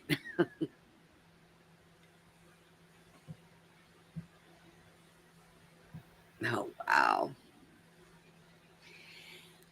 Well, Abe, what do you think? Just yeah, I was gonna been on for 3 hours, 9 minutes. No, I was just making this video because it's good when I would just feel good. I rested all day and I feel pretty good helping out. The person we helped out last night. You know, Yeah. it's an awesome feeling when you can help somebody free themselves from the negative attachments that are causing them to feel a certain way. It's an amazing feeling, and that's what we try to do here in Spiritual Cryptid Encounters, help out those people that are going through things that you know we know when somebody is being spiritually targeted or attacked spiritually, it causes all kinds of confusion, and it's like it just tries to throw you off, like brings everything that you've been through just coming at you from all different directions, Yeah. because it would keep you confused. But I'm glad that we could help her. It was pretty awesome.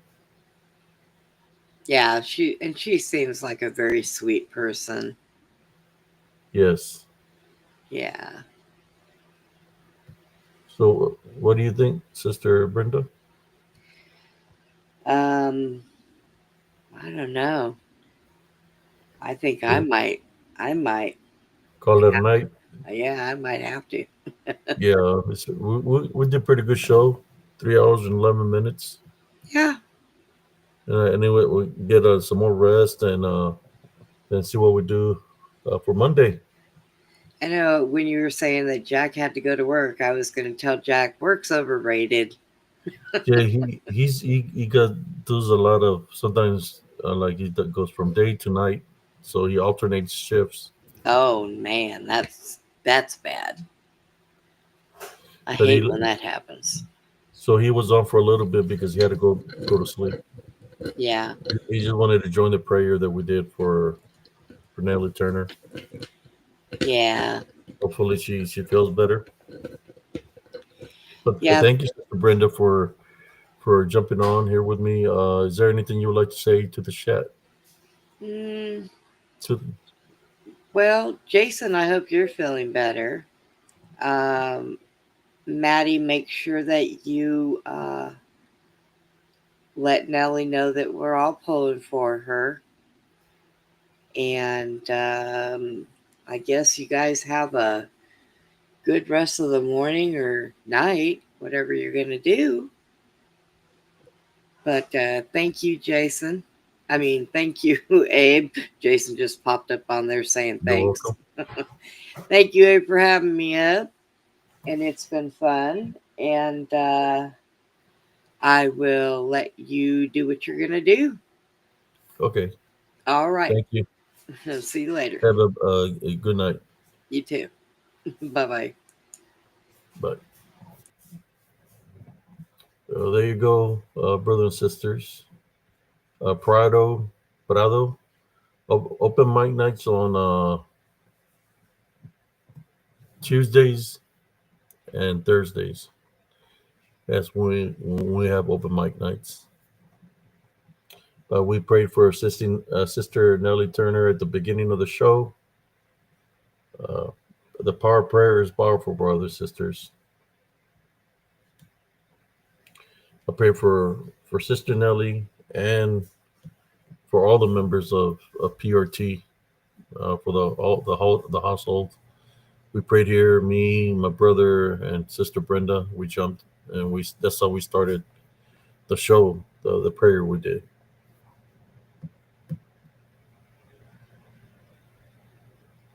But in saying that, always remember to maintain a heavenly love foundation, and just remember that Jesus Christ, the Heavenly Father, is the ultimate healer, the ultimate protector, and He can bless us in many ways. In saying that, just remember that when you pray in through faith and believe in Him, and He will make a positive change in your life and make things happen.